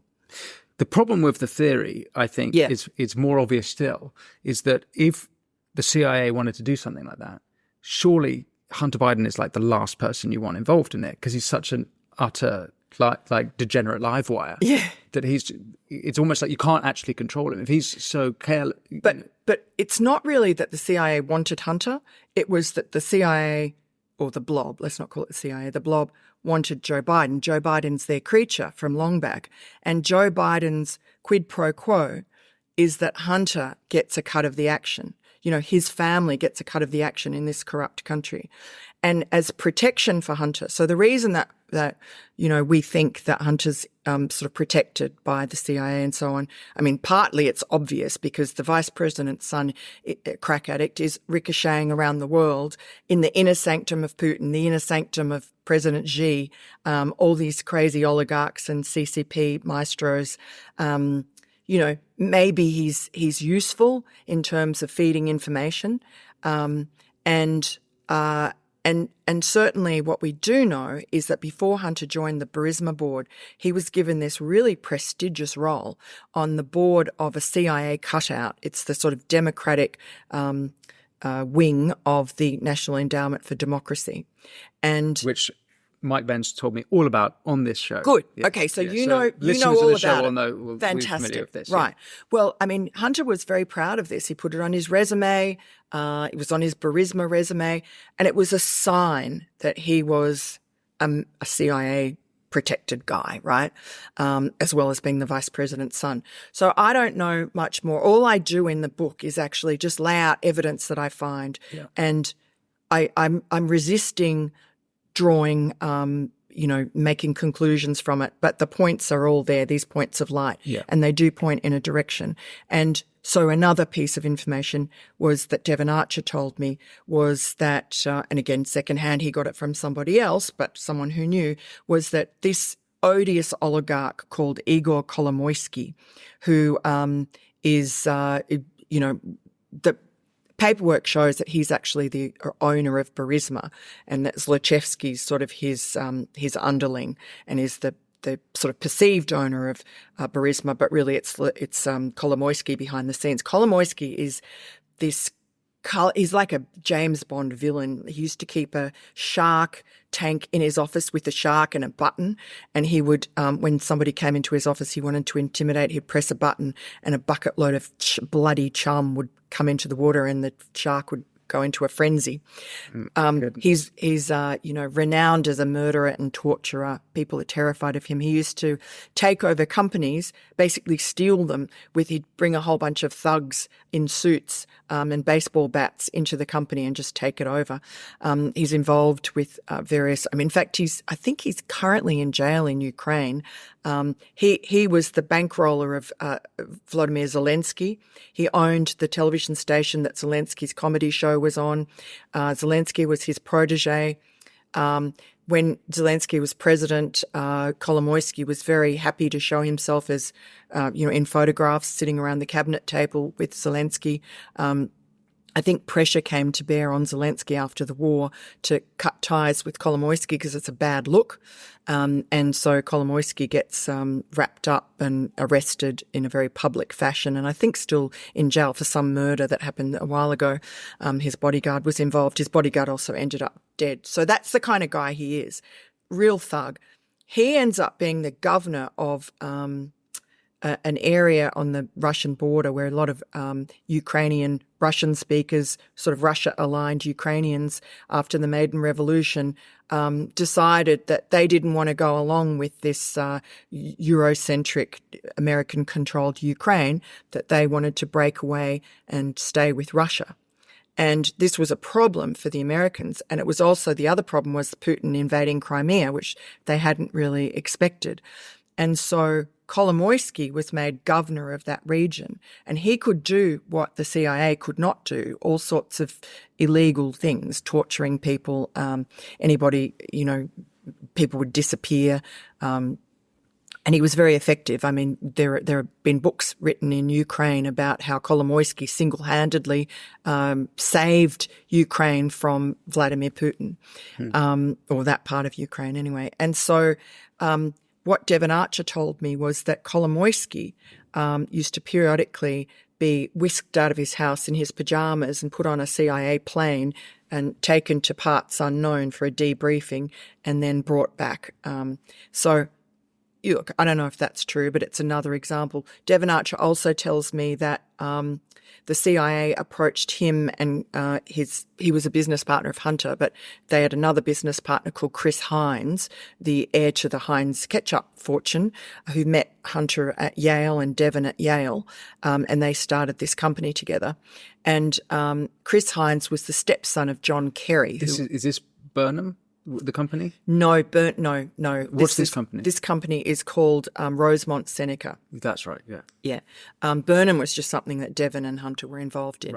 Right. Chris Hines had left the company long ago. As soon as Burisma happened, as soon as they started taking money from the Chinese, he was out of there. He's independently wealthy, doesn't need the brain damage. He warned them that it was really dangerous.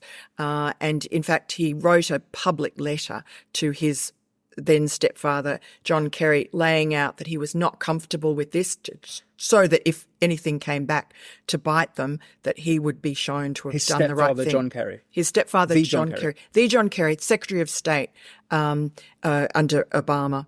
And, I mean, that's a whole nother rabbit hole that we could get into. But Chris Hines, I think I do believe him that he wasn't involved with any of this. He doesn't need to. He doesn't need money, whereas Hunter and Devon were desperate for money.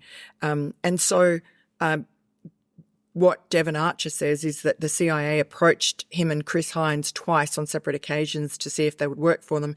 And there was one program where the CIA said, we will pay for a guy to come and work for you, who's basically a spy, one of our people, and he will travel with you and do work for you and so on. You don't have to do anything, but we will use him to be our spy.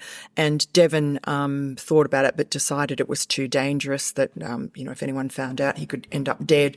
So said no, thank you very much. But the CIA, when I say this invisible hand, whenever the Bidens are in any kind of trouble, Hunter in particular, this invisible hand comes in and sort of makes things go away. When he was involved with a particularly unsavory Chinese character, that guy just disappears. And then a new benefactor who's more of a clean skin gets brought in and the deal restarts. Always there seemed to be some very high-level interference in Hunter Biden's travels in China and wherever else he was. So I'd love to ask about China. You go into considerable detail into the CEFC. Yeah. It's the Chinese conglomerate that Hunter is tied into. Now, before talking about China, one thing that more explicitly than Ukraine is, firstly, China is an adversary of the United States, more clearly than Ukraine, which is at the moment, obviously, America is an ally. Before, in the last government, maybe it was more complicated. Yeah. But China is an adversary. Yeah.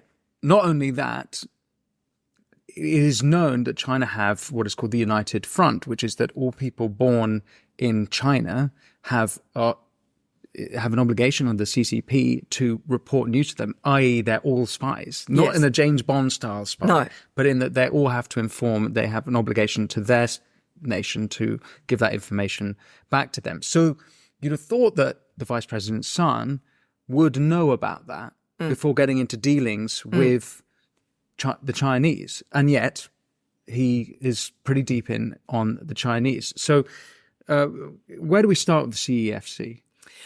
I think to start with China, you need to go to December 2013, when Joe Biden, as vice president, flew on Air Force Two to Beijing for some high-level meetings with Xi Jinping and others, and he brought along Hunter Biden.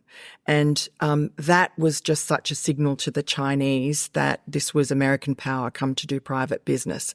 And Hunter Biden did his first Chinese deal a few days later, got 10% of this Chinese equity company that I think had like $200 million in management. I don't think that company is worth a huge amount of money, probably a few $1 million. That's what you can sort of ascertain from the sort of the companies that they bought themselves. But that was Joe Biden facilitating that Chinese deal. And is that illegal? Illegal? No. Technically, Hunter can go to China. It doesn't. Of course. He gets a lift with his dad. And plausible deniability that, Joe Biden's just a really good family man. He's had many tragedies in his life. He's very close to his son. He brings along his granddaughter.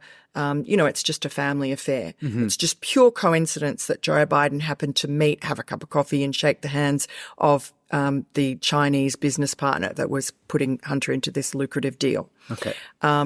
So what's the deal then? It was the firm called BHR, and Hunter Biden had 10% of it. Is that an energy firm? No. It's just a kind of private equity kind of firm. They just buy bits and pieces of other companies. In fact, there was a scandal where they bought a company called Henniges, an American company that made vibration devices or something that can be used for military purposes. And so that had to be cleared by a body in America that clears sort of foreign investments in military-related technologies. And John Kerry, who was then Secretary of State, was sort of on that board. And there was, it was approved. So there was some sort of scandal about that, but it never came to anything. You know, people made allegations, but no one could ever prove anything. So anyway, Henniges was, and then they also, for instance, bought Face Plus Plus, which was a facial recognition firm that the Chinese used to basically surveil the Uyghurs. They are putting it in concentration camps and so on, a minority in China. Muslim minority in Xinjiang, in western province of China. Yes, and they put them in concentration camps and treat them badly. They're Muslims. So anyway, and apart from that, they just bought technology companies and so on. And so Hunter really didn't have anything to do with any purchases that they did. He was just getting supposed to get money eventually, have an ownership of this. And in fact, he and his partners were a bit miffed because the Chinese they weren't getting any money from it. You know, all the money that they got was ploughed back into the firm. In the end, that was sort of Hunter's last asset that he had, and he transferred ownership to Kevin Morris, his sugar brother, perhaps as part payment for the $6 million plus that Kevin Morris lent him to pay off his taxes and pay his legal bills and live in that Malibu house. So BHR was that first gig, but the really lucrative Chinese deal was going to be CEFC, the energy company. And Hunter was approached. CEFC is said to be run by Chinese military intelligence. That the guy who was the CEO of CEFC,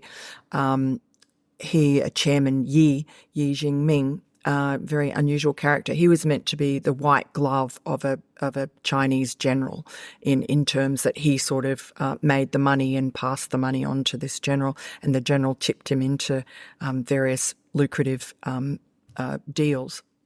And so Chairman Yi was a very handsome and sort of charming, sort of slender Chinese man who came to New York, and all of New York society opened up for him. And he bought a $50 million penthouse on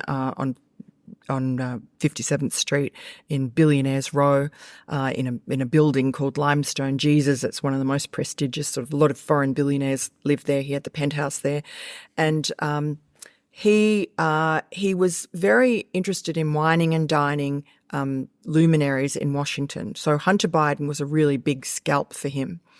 And Hunter Biden was approached a couple of different ways by CEFC. There was a father at his daughter's posh school in Washington, D.C., where also President Obama's daughters went.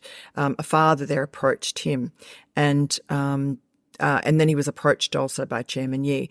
One way or the other, he got tied up with CEFC and was looking to do a deal with them. That's where Tony Bobulinski got involved, and a couple of other business partners. And what they were doing was using Joe Biden's name to open doors around the world for China, because President Xi had this Belt and Road Initiative, which is really the Chinese Communist Party's way of sort of bribing poorer countries, buying up their infrastructure, their airports, their ports, and so on, trapping them in debt traps, and so that basically they control that, you know, it's his imperialistic ambitions, President Xi, to control the world.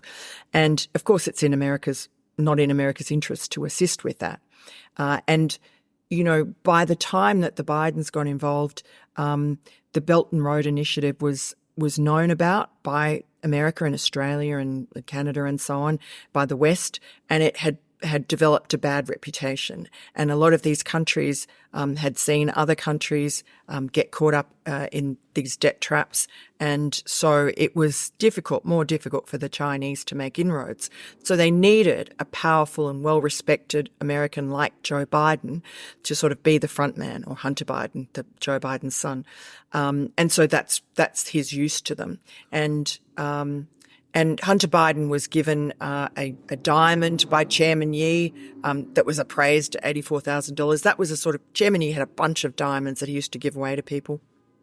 Because they're easier to carry across borderlines, right? You don't Yeah. have to declare them. Yeah. So there you go, there's 84 grand. Yeah, that's right. Yeah, it's not cash.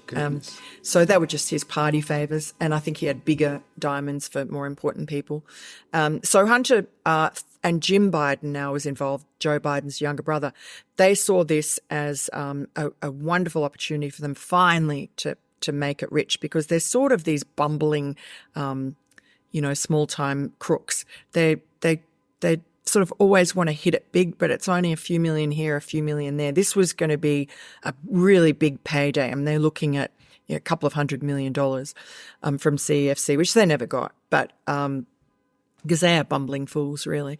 But that's why they brought in Tony Bobulinski, who was a businessman in his own right, very well respected, former, Navy veteran, and he was brought in to sort of regularise their deal with CEFC, which they were doing work for CEFC while Joe Biden was vice president in the last year of his vice presidency, going around the world, opening doors, stitching up deals. But the Bidens weren't paid, and that was the plan. They were only going to be paid after Joe Biden stepped down as vice president. And the plan was for Joe Biden to be part of this company that Hunter was going to open up. Jim Biden, Joe Biden. There's an email where Hunter Biden has this office in Georgetown, and he asks the managers of the building to cut some new keys and make a new nameplate with his father's name and Jill Biden's name, and to get the keys for Jill and Joe, and also for his CEFC pals. Their name would also be on the door, and it would be called CEFC United States. Chairman Yi, meantime, is sort of doing a side deal with Hunter Biden. He's using Hunter Biden's contacts to get visas and so on, because he's intending to defect from China, we believe. He started to buy a whole lot of property here in the United States, and he's brought his wife, his 2 children, his nanny, his cook, I think his mother-in-law, and he was going to bring his mother. He never ended up doing that. So he's doing this sort of side deal, because what's happening in China is President Xi is starting to wind up people that he thinks are corrupt and are taking money out of the country. And he's cracking down, putting them in jail, getting them killed, etc. And so I think Chairman Yi could see the writing on the wall. And so Joe Biden leaves office, and then he meets, we think for the first time, with Hunter Biden's Chinese business partners at CEFC. There's about 10 of them. They're in, I think, the Four Seasons in Georgetown in a banquet room. And Joe Biden, this is in testimony, Hunter agrees this happened. Hunter's former business partners who were there said it happened.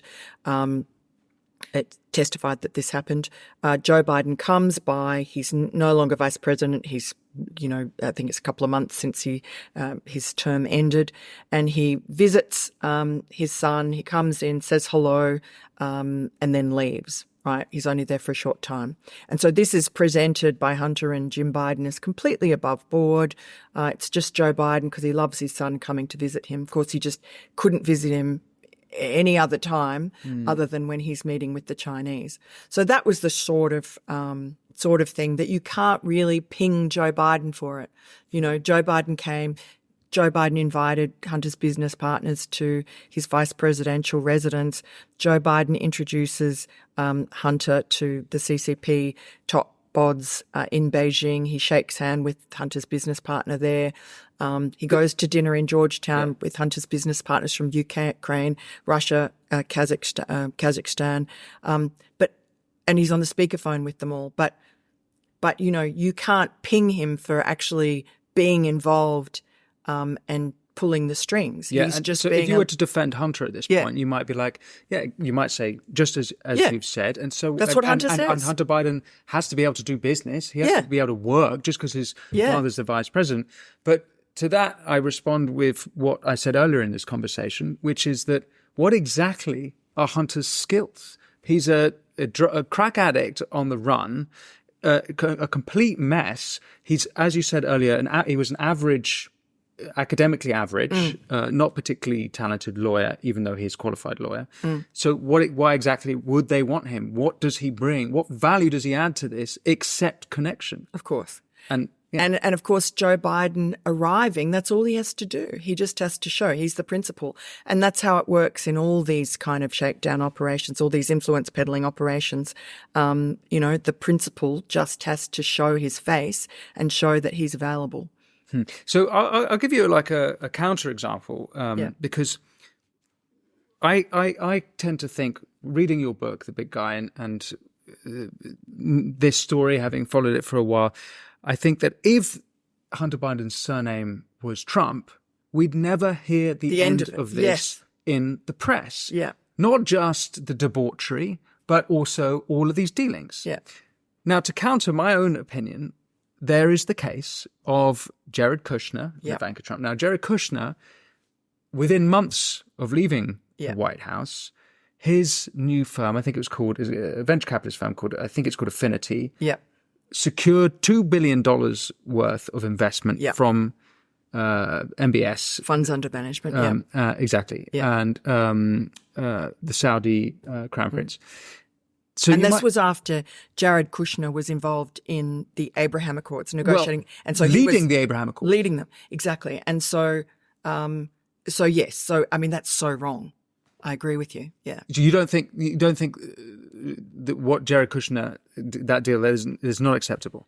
No, and it shouldn't be allowed. I mean, there should be a cooling off period after all officials leave office, that they can't do these kind of deals. I mean, it is slightly different to Hunter Biden because, Hunter Biden was doing like the BHR deal while his father was vice president. But I mean, it's the same family of corrupt dealings or allegedly corrupt dealings. And if Trump is to win the election, then it is the case that Jared Kushner's firm has investment from the Saudi prince, whilst his father-in-law is sitting president. Yeah, so I think is it not the same problem? It's in the same family of problems. I would argue, I mean, it's bad, yeah, for sure, and it shouldn't be allowed. But it's a little. But it is allowed. Well, it's not. There's no law in the government. I mean, the sort of ethical standards that are expected in private enterprise are not applied to politicians in America, which is a huge problem. I was talking to someone who works for a bank the other day. He said, if I accepted a $50 meal from a foreign national, I would have to go back and, sign 1 million forms and explain it. Whereas, Hunter Biden, the son of the vice president, can accept, $23 million from CEFC and none of it's declared. I think that will change. I think that's one of the good things that's come out of the Republican inquiries is that James Comer's got a whole bunch of legislation, and I think it's approved of also by the Democrats that in future that a president or a vice president's family members, if they have to declare any investments, any money, any sort of deals that they do internationally, any foreign money. So that's good.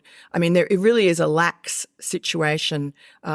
Just the inside trading that goes on in Congress, all the politicians that once enrich a week, themselves. Pelosi's family. Yeah. And it's not just Pelosi. I mean, it's Republicans as well. It's disgusting. So there is, that is corruption and unethical conduct that goes on in Washington, D.C. And, I think with the difference between the Jared Kushner situation and the Biden family situation is that with the Bidens, there's this pattern of sort of graft and grift that was going on while Joe Biden was vice president. The BHR firm was created while he was vice president. That Joe Biden was ushering his son around to meet all these oligarchs and sort of CCP higher ups. And that he was actively involved in... Trump was doing that as well. But Jared Kushner worked for Trump. So, you know what I mean? Like Jared Kushner was not taking a salary. So I'm not excusing what he did. I think it was terrible. But I think in terms of a sort of a... What do you think was... Because I don't personally think it was terrible that Jared Kushner was employed to take care of the Abraham You do. Accords. Well, No, I don't. No, I don't. Because I think either. he He did a phenomenal great job. Yeah, incredible. Yeah. I just think he did the wrong thing by cashing in after Trump's presidency ended. I mean, it's the same thing as when you have this revolving door between the sort of weapons manufacturers and the Pentagon. It's just wrong. And Jared Kushner would never have been able to do that deal if he hadn't been Trump's son-in-law and been, met the Saudis and been put in that position where he could cash in. Mm-hmm. And I do think it's wrong. You can't stop him from doing business altogether, but there should have been a year or two cooling off period after the Trump presidency. I do think that's wrong. But again, it's a single discrete deal after Trump left. It's not this pattern of influence peddling with several countries and several shady characters around the world. Yeah. This is also funds under management. So it's not that Jared Kushner was given $200 billion. He now, just as BHR, he has a percentage of this company that has $200 billion of funds under management. So he'll get money from, the spin-off that comes from that, just as Hunter Biden was going to do with BHR. But the CEFC deal, the Ukraine deal, are completely different. CEFC was just cash. It was just cash, yeah. Yeah, exactly. I want to come eventually to how it was all covered up, because actually so far it's kind of odd that it's somewhat odd that it's covered up because, as you said right at the beginning, Joe Biden himself hasn't technically, definitely 100% done something illegal. It seems like there's that we know. Yeah. It seems like it's maybe something's going on, but it's still somewhat nebulous, right? Yeah. I do think the cover-up's the bigger story. The cover-up is the big story. Bad, but it's as old as Washington itself. It happens on both sides. It's the cover-up, I think, that's the most dangerous, and that also has implications into the future because the same people covering up for Joe Biden are the ones propping up Kamala Harris. Yeah.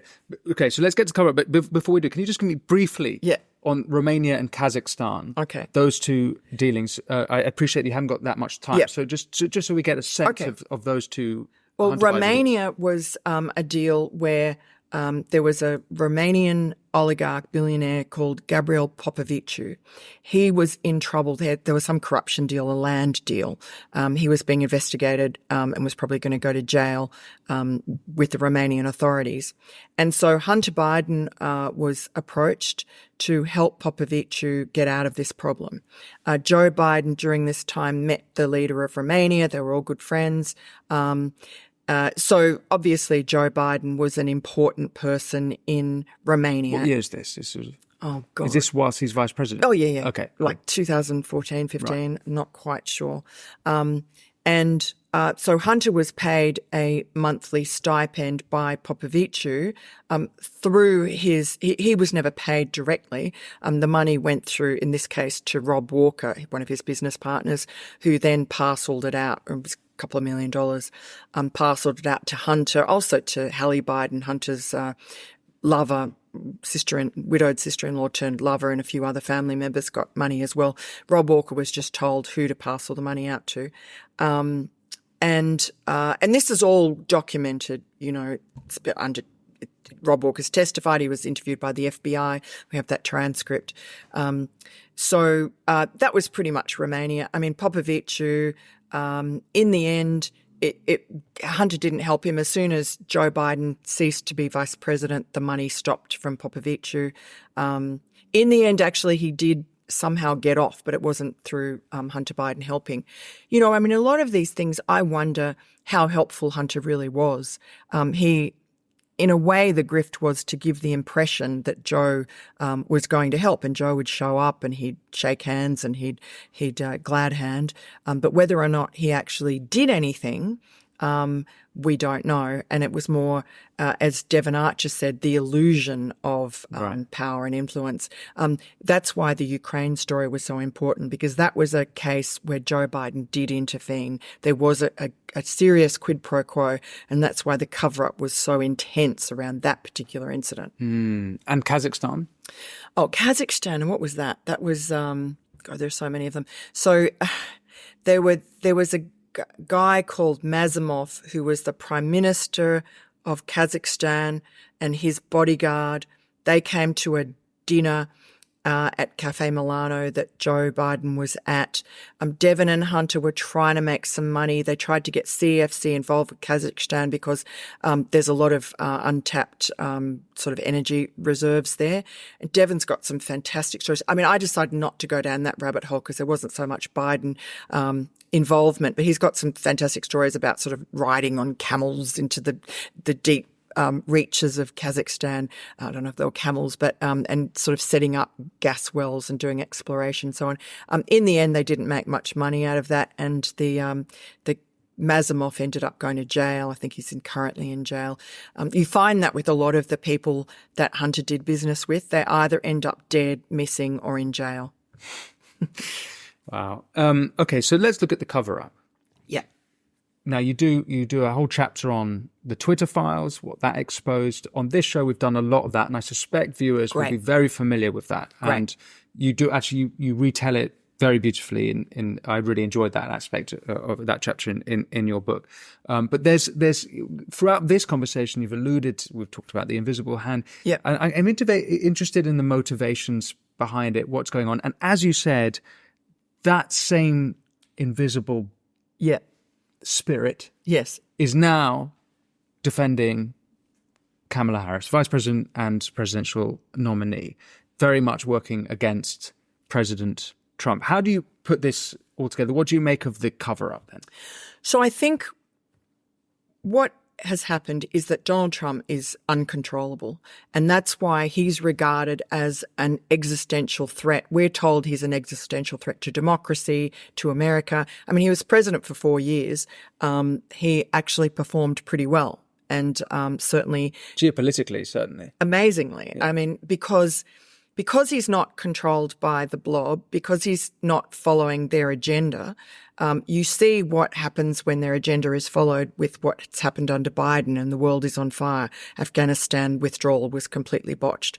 Under Donald Trump, he just treats everything in first principles. He uses common sense. Every problem is there to be fixed in the most efficient manner possible. He just acts like he did when he was a property developer in Queens. He really doesn't know what he doesn't know. And it seemed to work. And he also, the gangsters around the world, and they are gangsters, whether it's Putin or Kim Jong-un or President Xi, he treated them like a gangster would. He knows about gangsters from his time in the property development business in New York. It's a pretty cutthroat place. And so they respected and feared him. And what happened with him was that Iran was on its knees. It was broke. It didn't have the resources to pour into the proxies that attacked Israel last October 7. Putin was in his box. He didn't invade Ukraine. He didn't invade Crimea as he did under Joe Biden and Barack Obama. Kim Jong-un was in his box. Barack Obama told Donald Trump when he came into office that the biggest problem facing America was North Korea, which was detonating all these nuclear missiles and doing these nuclear tests. And Donald Trump was mocked mercilessly for, his little rocket man bromance, but it worked. That Kim Jong-un was under control. ISIS was vanquished. If you remember when Donald Trump came to office, we were seeing the most horrific torture and murder and beheadings of Americans, and the Jordanian pilot in an orange jumpsuit, I'll never forget, in a cage, set on fire, another one dunked into a swimming pool. They were finding all these ingenious ways to terrorize the world. And somehow Donald Trump managed to quell that, vanquished ISIS for a time anyway.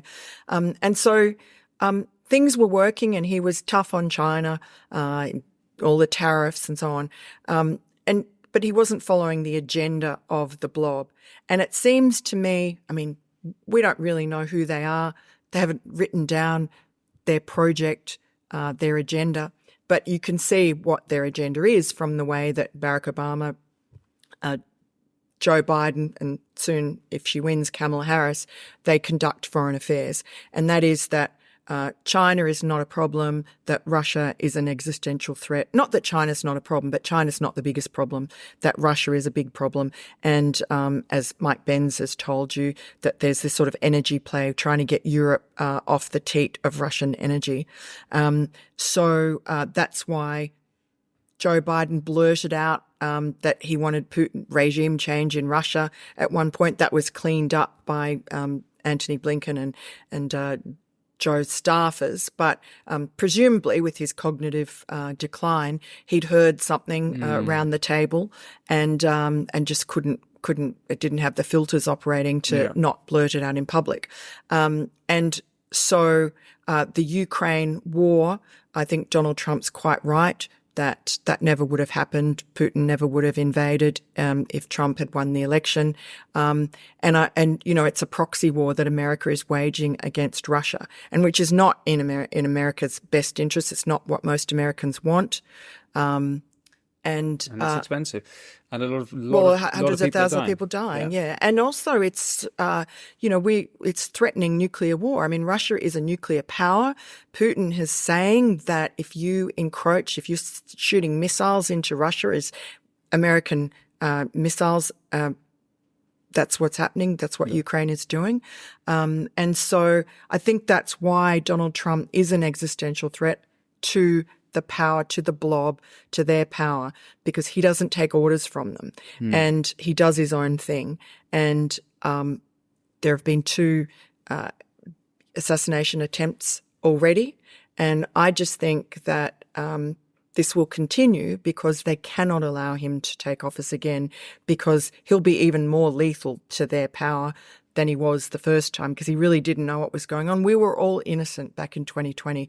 We knew there was a deep state, but we didn't realise how deep it went and how far they would go to protect their power. There's a big, interesting shift that we're seeing where Trump is now getting the support of a lot of old Democrats. RFK Jr. being a famous example, Tulsi Gabbard, Elon Musk. Trump himself was the Democrats for seemingly most of his life, and they're kind of anti-neocon, and whereas the neocons, including Dick Cheney and his aides, amazing, George W. Bush, his George W. Bush aides at least, all backing Kamala. Yeah. And so you have this huge, when it comes to geopolitics, there's a complete rejig of how reversal. The party, flip, and how the parties are supported. And so you think that ties into that's part of the cover-up. It's a great realignment there. Yes, because the biggest threat to the blob is populism. And that's what Donald Trump and his MAGA movement represents, J.D. Vance, Viktor Orban in Hungary, these sort of populist movements that are bubbling up, mostly in Europe, mostly as a reaction to unchecked illegal migration. So, I mean, it's the same, I think, in America. And the rejection of the sort of uni-party, go along to get along agenda was signified by Trump's election. And I think he's more of a symbol of this populist movement that we're seeing around the West. And it really is a rejection of the sort of corrupt elites, whatever you want to call them, who have amassed power to themselves, are completely anti-democratic and have their own sort of opaque agenda. I don't know why you would want to provoke Russia by enlarging NATO right up until its borders. When Putin has specifically said, don't do that, we will regard that as an existential threat to us and to our sovereignty. Why you would continue to provoke Russia like that, I don't know. It's like an unreconstructed neocon view from before the Iraq War, whereas that maybe it's the Iraq War that was the shift. It seems that perhaps the feeling that was wrong to invade Iraq, or that was maybe the turning point. Or do you?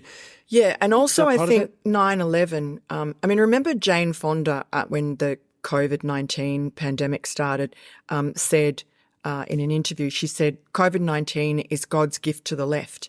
And I think in a way 9/11 was that as well, at least not to the left, but to what Michael Schellenberger calls the censorship industrial complex. It allowed, a whole lot of, we allowed a whole lot of sort of civil liberties and safety barriers to be broken because there was this threat of terrorism, torture, a whole lot of things that Americans sort of stood against were allowed, and also spying on American citizens, rounding up Muslims who were seen as terrorists. I mean, some really unfair, terribly unjust things were done in the name of the war on terror domestically. So a lot of the tools that the US, that the blob, that the CIA was using against foreigners were turned in on America itself, and that included surveillance. And we sort of let it happen because everyone was terrified about another 9/11. They were terrified about Islamist terrorism.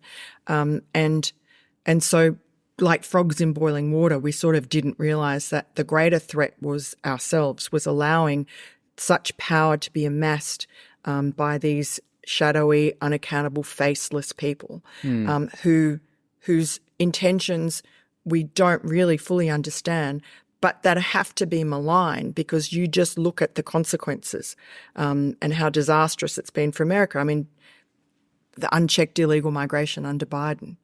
So just on the cover-up, it's not entirely clear to me why they are still covering up for Biden. And I'll give you the example is the mayor of New York, who is a Democrat, Eric Adams, and the Democratic establishment have completely turned it on him. Yeah. Now, this is because it's alleged that he's corrupted and had taken various money when he shouldn't have, which you might say about the president.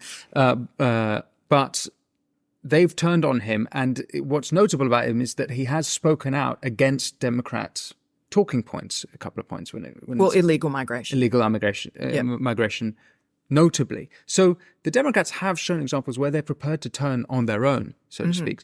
So why would they continue to protect the president? Now, you might say it's because he's the president. No, it's because he never turned against them at all. He did everything that they wanted him to do. What Eric Adams' big mistake was to, last year he flew to New York. He was going to confront Joe Biden about the illegal migration crisis in New York. The shelters were overwhelmed. The hotels that were being set aside were overwhelmed. So he was going to go to Joe Biden. I mean, really, all Eric Adams wanted was more money to cope with it because New York's a sanctuary city and there's nothing he could do about that, he said. But he had to turn around once he got to Washington, never meet with Biden because the FBI basically raided his office and they seized his devices. So Eric Adams himself attributes the investigation of him. I mean, he is self-serving, obviously, to his going against the sort of Biden people on illegal migration. He spoke out of turn. No other Democrat mayor in the big cities that have been inundated with illegal migrants has spoken out at all. They've just gone along with it. So Eric Adams he's doing a Trump, really. He's saying that he stepped outside the bounds. He went against the Democratic Party, so they've sicked the FBI and the Southern District of New York on him. And sure enough, if you sick the FBI on him, they look for dirt. There was dirt.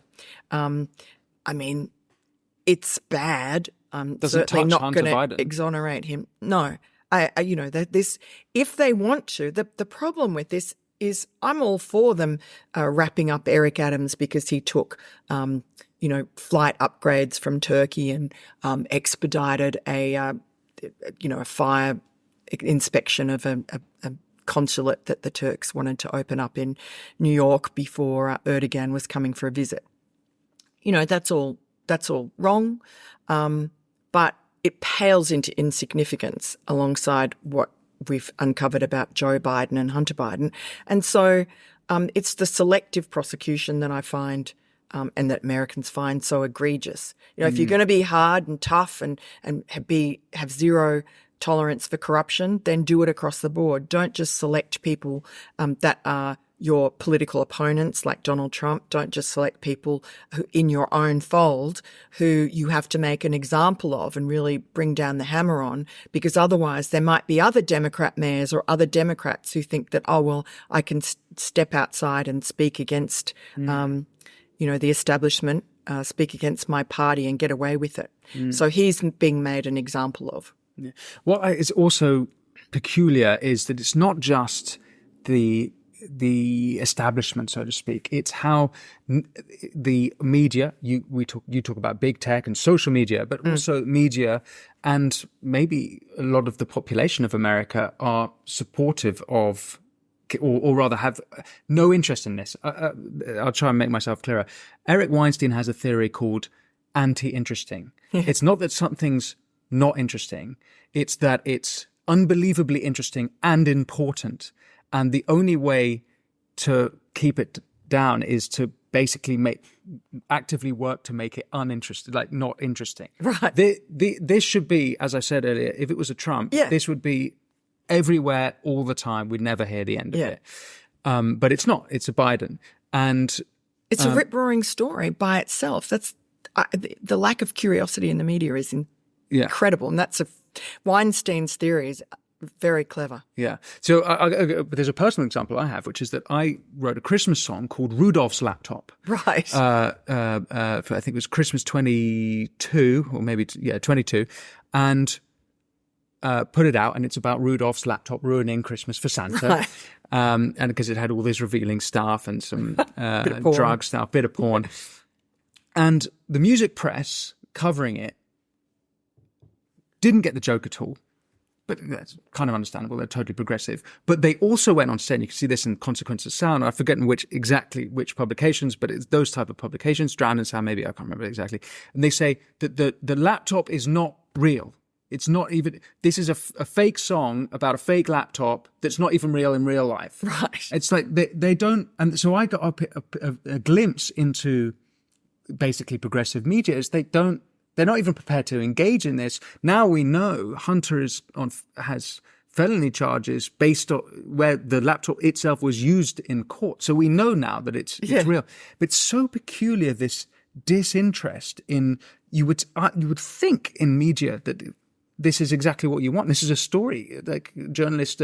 From your point of view, it's been fantastic, right? Because you haven't had the competition grappling over this. I know. It's a total double-edged sword, but it's a double-edged sword. Yeah. Because it's for the state of the world, it's a double-edged sword. Is what you mean? Yeah. What do you make of that? Of the lack of interest in not just the media, but half of America in pursuing this? Or am I wrong? I mean, after all, the president has come out in truth and said, congratulations to you. The former president, Trump. Former president and presidential nominee, Trump, has said congratulations. Are you finding popularity and support from the other half of America? Oh, yes. Yeah. But, I mean, that's the polarization in America. And it's driven a lot by the media because, half of America reads the New York Times, watches CNN and MSNBC, and they're getting a completely different version of the truth from what the other half, the conservative half, the Trump supporting, or even just the Republican half, the Fox News viewing, New York Post reading, half of the country. And I would argue, I'm being self-serving, but I think that if you're a conservative at the moment, that you are aware of both sides. Because you can't help. The dominant narrative is coming from the establishment media. The New York Times dictates the agenda of newsrooms all over the world. Its view of America is what is seen in Australia, I presume, the UK and the rest of Europe. It's the New York Times view of Trump and so on. And so I think that conservatives are aware of what is on MSNBC and CNN. They're outraged by what they see as propaganda and lies, and also just a complete ignoring of the, the nefarious activity of Democrats. But Democrats are blind. The viewers and the readers of Democrat-aligned media, they only see the propaganda that they're given. They don't really see the world as it is. They don't see America as it is. And I think therefore that they're at a disadvantage ultimately. They have to be. You know, if you don't really have a grasp on reality, it's going to be a problem for you. I mean, that's how you descend into madness. And I don't know how you can explain the media. It wasn't like that when I went to journalism school at an American journalism school in Chicago, Northwestern. We were just taught the basics, you know, who, what, why, where, when. Just do journalism and you get a great story. And curiosity is the number one attribute should be of a journalist. And somehow that's been perverted and it's become political. You know, you will ignore a story because it doesn't help your side of politics. You have a side of politics, you know, and that's what happened, I think, with our story. And to be fair to the media, in October of 2020, it's 3 weeks before the election. It's a dangerous story. It's very damaging to Joe Biden. It's got hairs on it because Rudy Giuliani is the source. And by that stage, he'd been thoroughly discredited. Donald Trump had been demonized and discredited, right? And there'd been that case with Hillary Clinton 4 years before, right? There'd been just before the election, there was some sort of her emails. There was a hack. There was an email hack to do with WikiLeaks, and so there was a sense that they didn't want to be the ones who were responsible for Trump winning again. That's right. And Hillary Clinton blames the then FBI director, James Comey, for coming out and announcing an investigation again into her emails just before the election on her losing. So it may have shifted the dial, in fact. So there was that. But also there was the case that there was a very clever operation that was conducted by the FBI, the CIA, and the Biden campaign in concert. And so you know about the Twitter files. And where we seg into the Twitter files is part of the jigsaw puzzle. The laptop's part of the jigsaw puzzle. The whistleblowers are another part. The investigations by Republicans in the House is another part. You put it all together and you see a pretty strong pattern emerge of pre-bunking our story before it even saw the light of day. The FBI was meeting with big tech, you know, Twitter and Facebook basically, weekly before the election. And we know from Yoel Roth, who was Twitter's chief censor, and Zuckerberg's kind of come out. He hasn't quite said it in so many words, but recently he's sort of apologized for Facebook's role in censoring our story. But Yoel Roth, Twitter's chief censor, in a sworn statement in a separate case, has said that in one of these FBI meetings that he was told to expect a hack and dump operation, hack and leak operation from Russia, likely in October, likely involving Hunter Biden. And so, of course... Is this the Aspen Institute? That was separate. Okay. The Aspen Institute is another op. It was another op, a pre-bunking op, which I learned from you, from the book, which is that they basically played out a whole scenario. Incredible. Where there would be some sort of laptop leak. Yeah. And Michael Schellenberger discovered that through the Twitter files. So there was pre-bunking going on all over the place. The Aspen Institute tabletop exercise, they invited top reporters from the New York Times, sort of national security reporters and Washington Post, et cetera, to come and do this tabletop exercise that involved Hunter Biden. This was 6 weeks before the 2020 election, before our story came out. Hunter Biden, Burisma. It was incredible. It mirrored our story. Crazy. And how did they know? Well, they knew. The FBI knew because when John Paul MacIsaac had the laptop, got scared about material on it, called up the FBI. Finally, they came December 2019 with a subpoena and they seized it, as I said. So they knew that the laptop was there. They were also spying on Rudy Giuliani. So they knew that it was going to happen. They would have intercepted a message from me, a couple of messages with Rudy Giuliani saying, don't give the story to anyone else. We are interested. So they were ready for us. They knew this story might come out before the election, and if it did, they had to be ready. So censoring our story sent a message to the rest of the media that this is a dirty story. This is a story that you don't want to touch with a 10-foot pole. And maybe the rest of the media might have followed up if it hadn't been for the Dirty 51 letter a few days later. And there were 5 former CIA directors or acting directors like John Brennan, Leon Panetta, who put their imprimatur on that, who signed that letter. And that just killed our story stone dead because, if you're at the New York Times and you see that these people who were very important and trusted senior CIA directors, if they have said it's Russian disinformation, then it must be. And so we're not going to touch it with a 10-foot pole. So I kind of give them a bit of a pass that, they were incurious. It suited them not to follow the story. If it was Trump, they would have followed it come hell or high water. But they sort of, there was enough interference put in their way, and it was a stressful enough time. They didn't want to be blamed again for Trump winning, so they just went weak. Having said that, and as you said earlier in this conversation, of all of the scandals here, the greatest scandal is the collusion between big tech and big government, which, by the way, we have a word for that.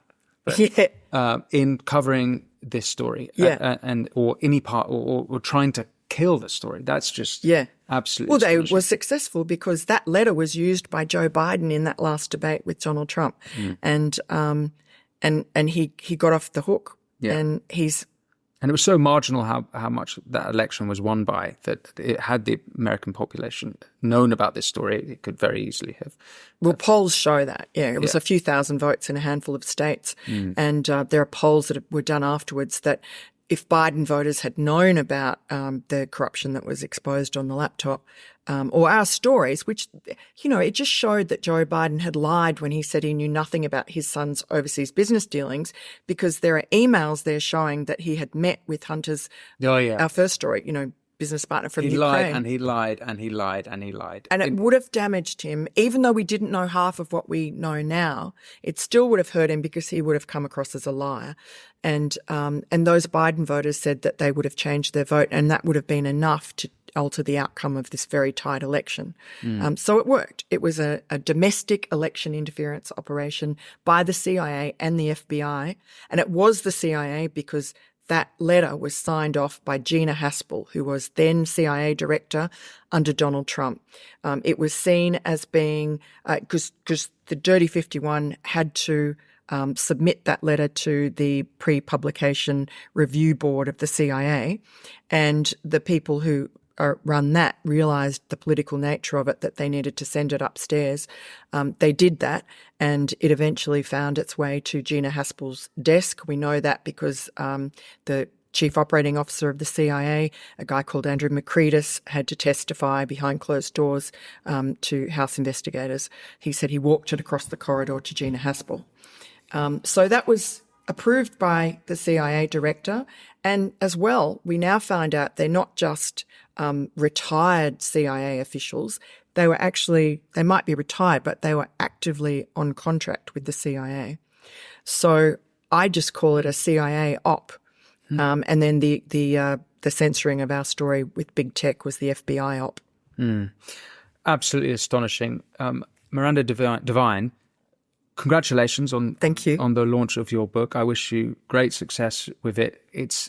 There's so many stories all in one. To bring it all together just shows great talent as a journalist. I really think this is one of the greatest journalistic pieces of work, certainly since the Twitter files. Wow, thank you. And I wish you all the best of it. Congratulations. Thank you. And thank you so much for taking the time to speak with me and to go for it. I recommend to listeners that they get this book, and I need to read this one, Laptop from Hell, but there's even more in these books here, in this book, even more detail, and it's utterly bewildering how big this story is and how few people know about it. Well done. Congratulations. Thank you very much, Winston. Thank you so much. Thank you for watching The Winston Marshall Show. If you enjoyed that, if you enjoyed hearing from Miranda Devine, if you want to hear from more guests, more phenomenal guests, and the issues that are missed by the mainstream media, remember, all you have to do is press subscribe. But for now, be well.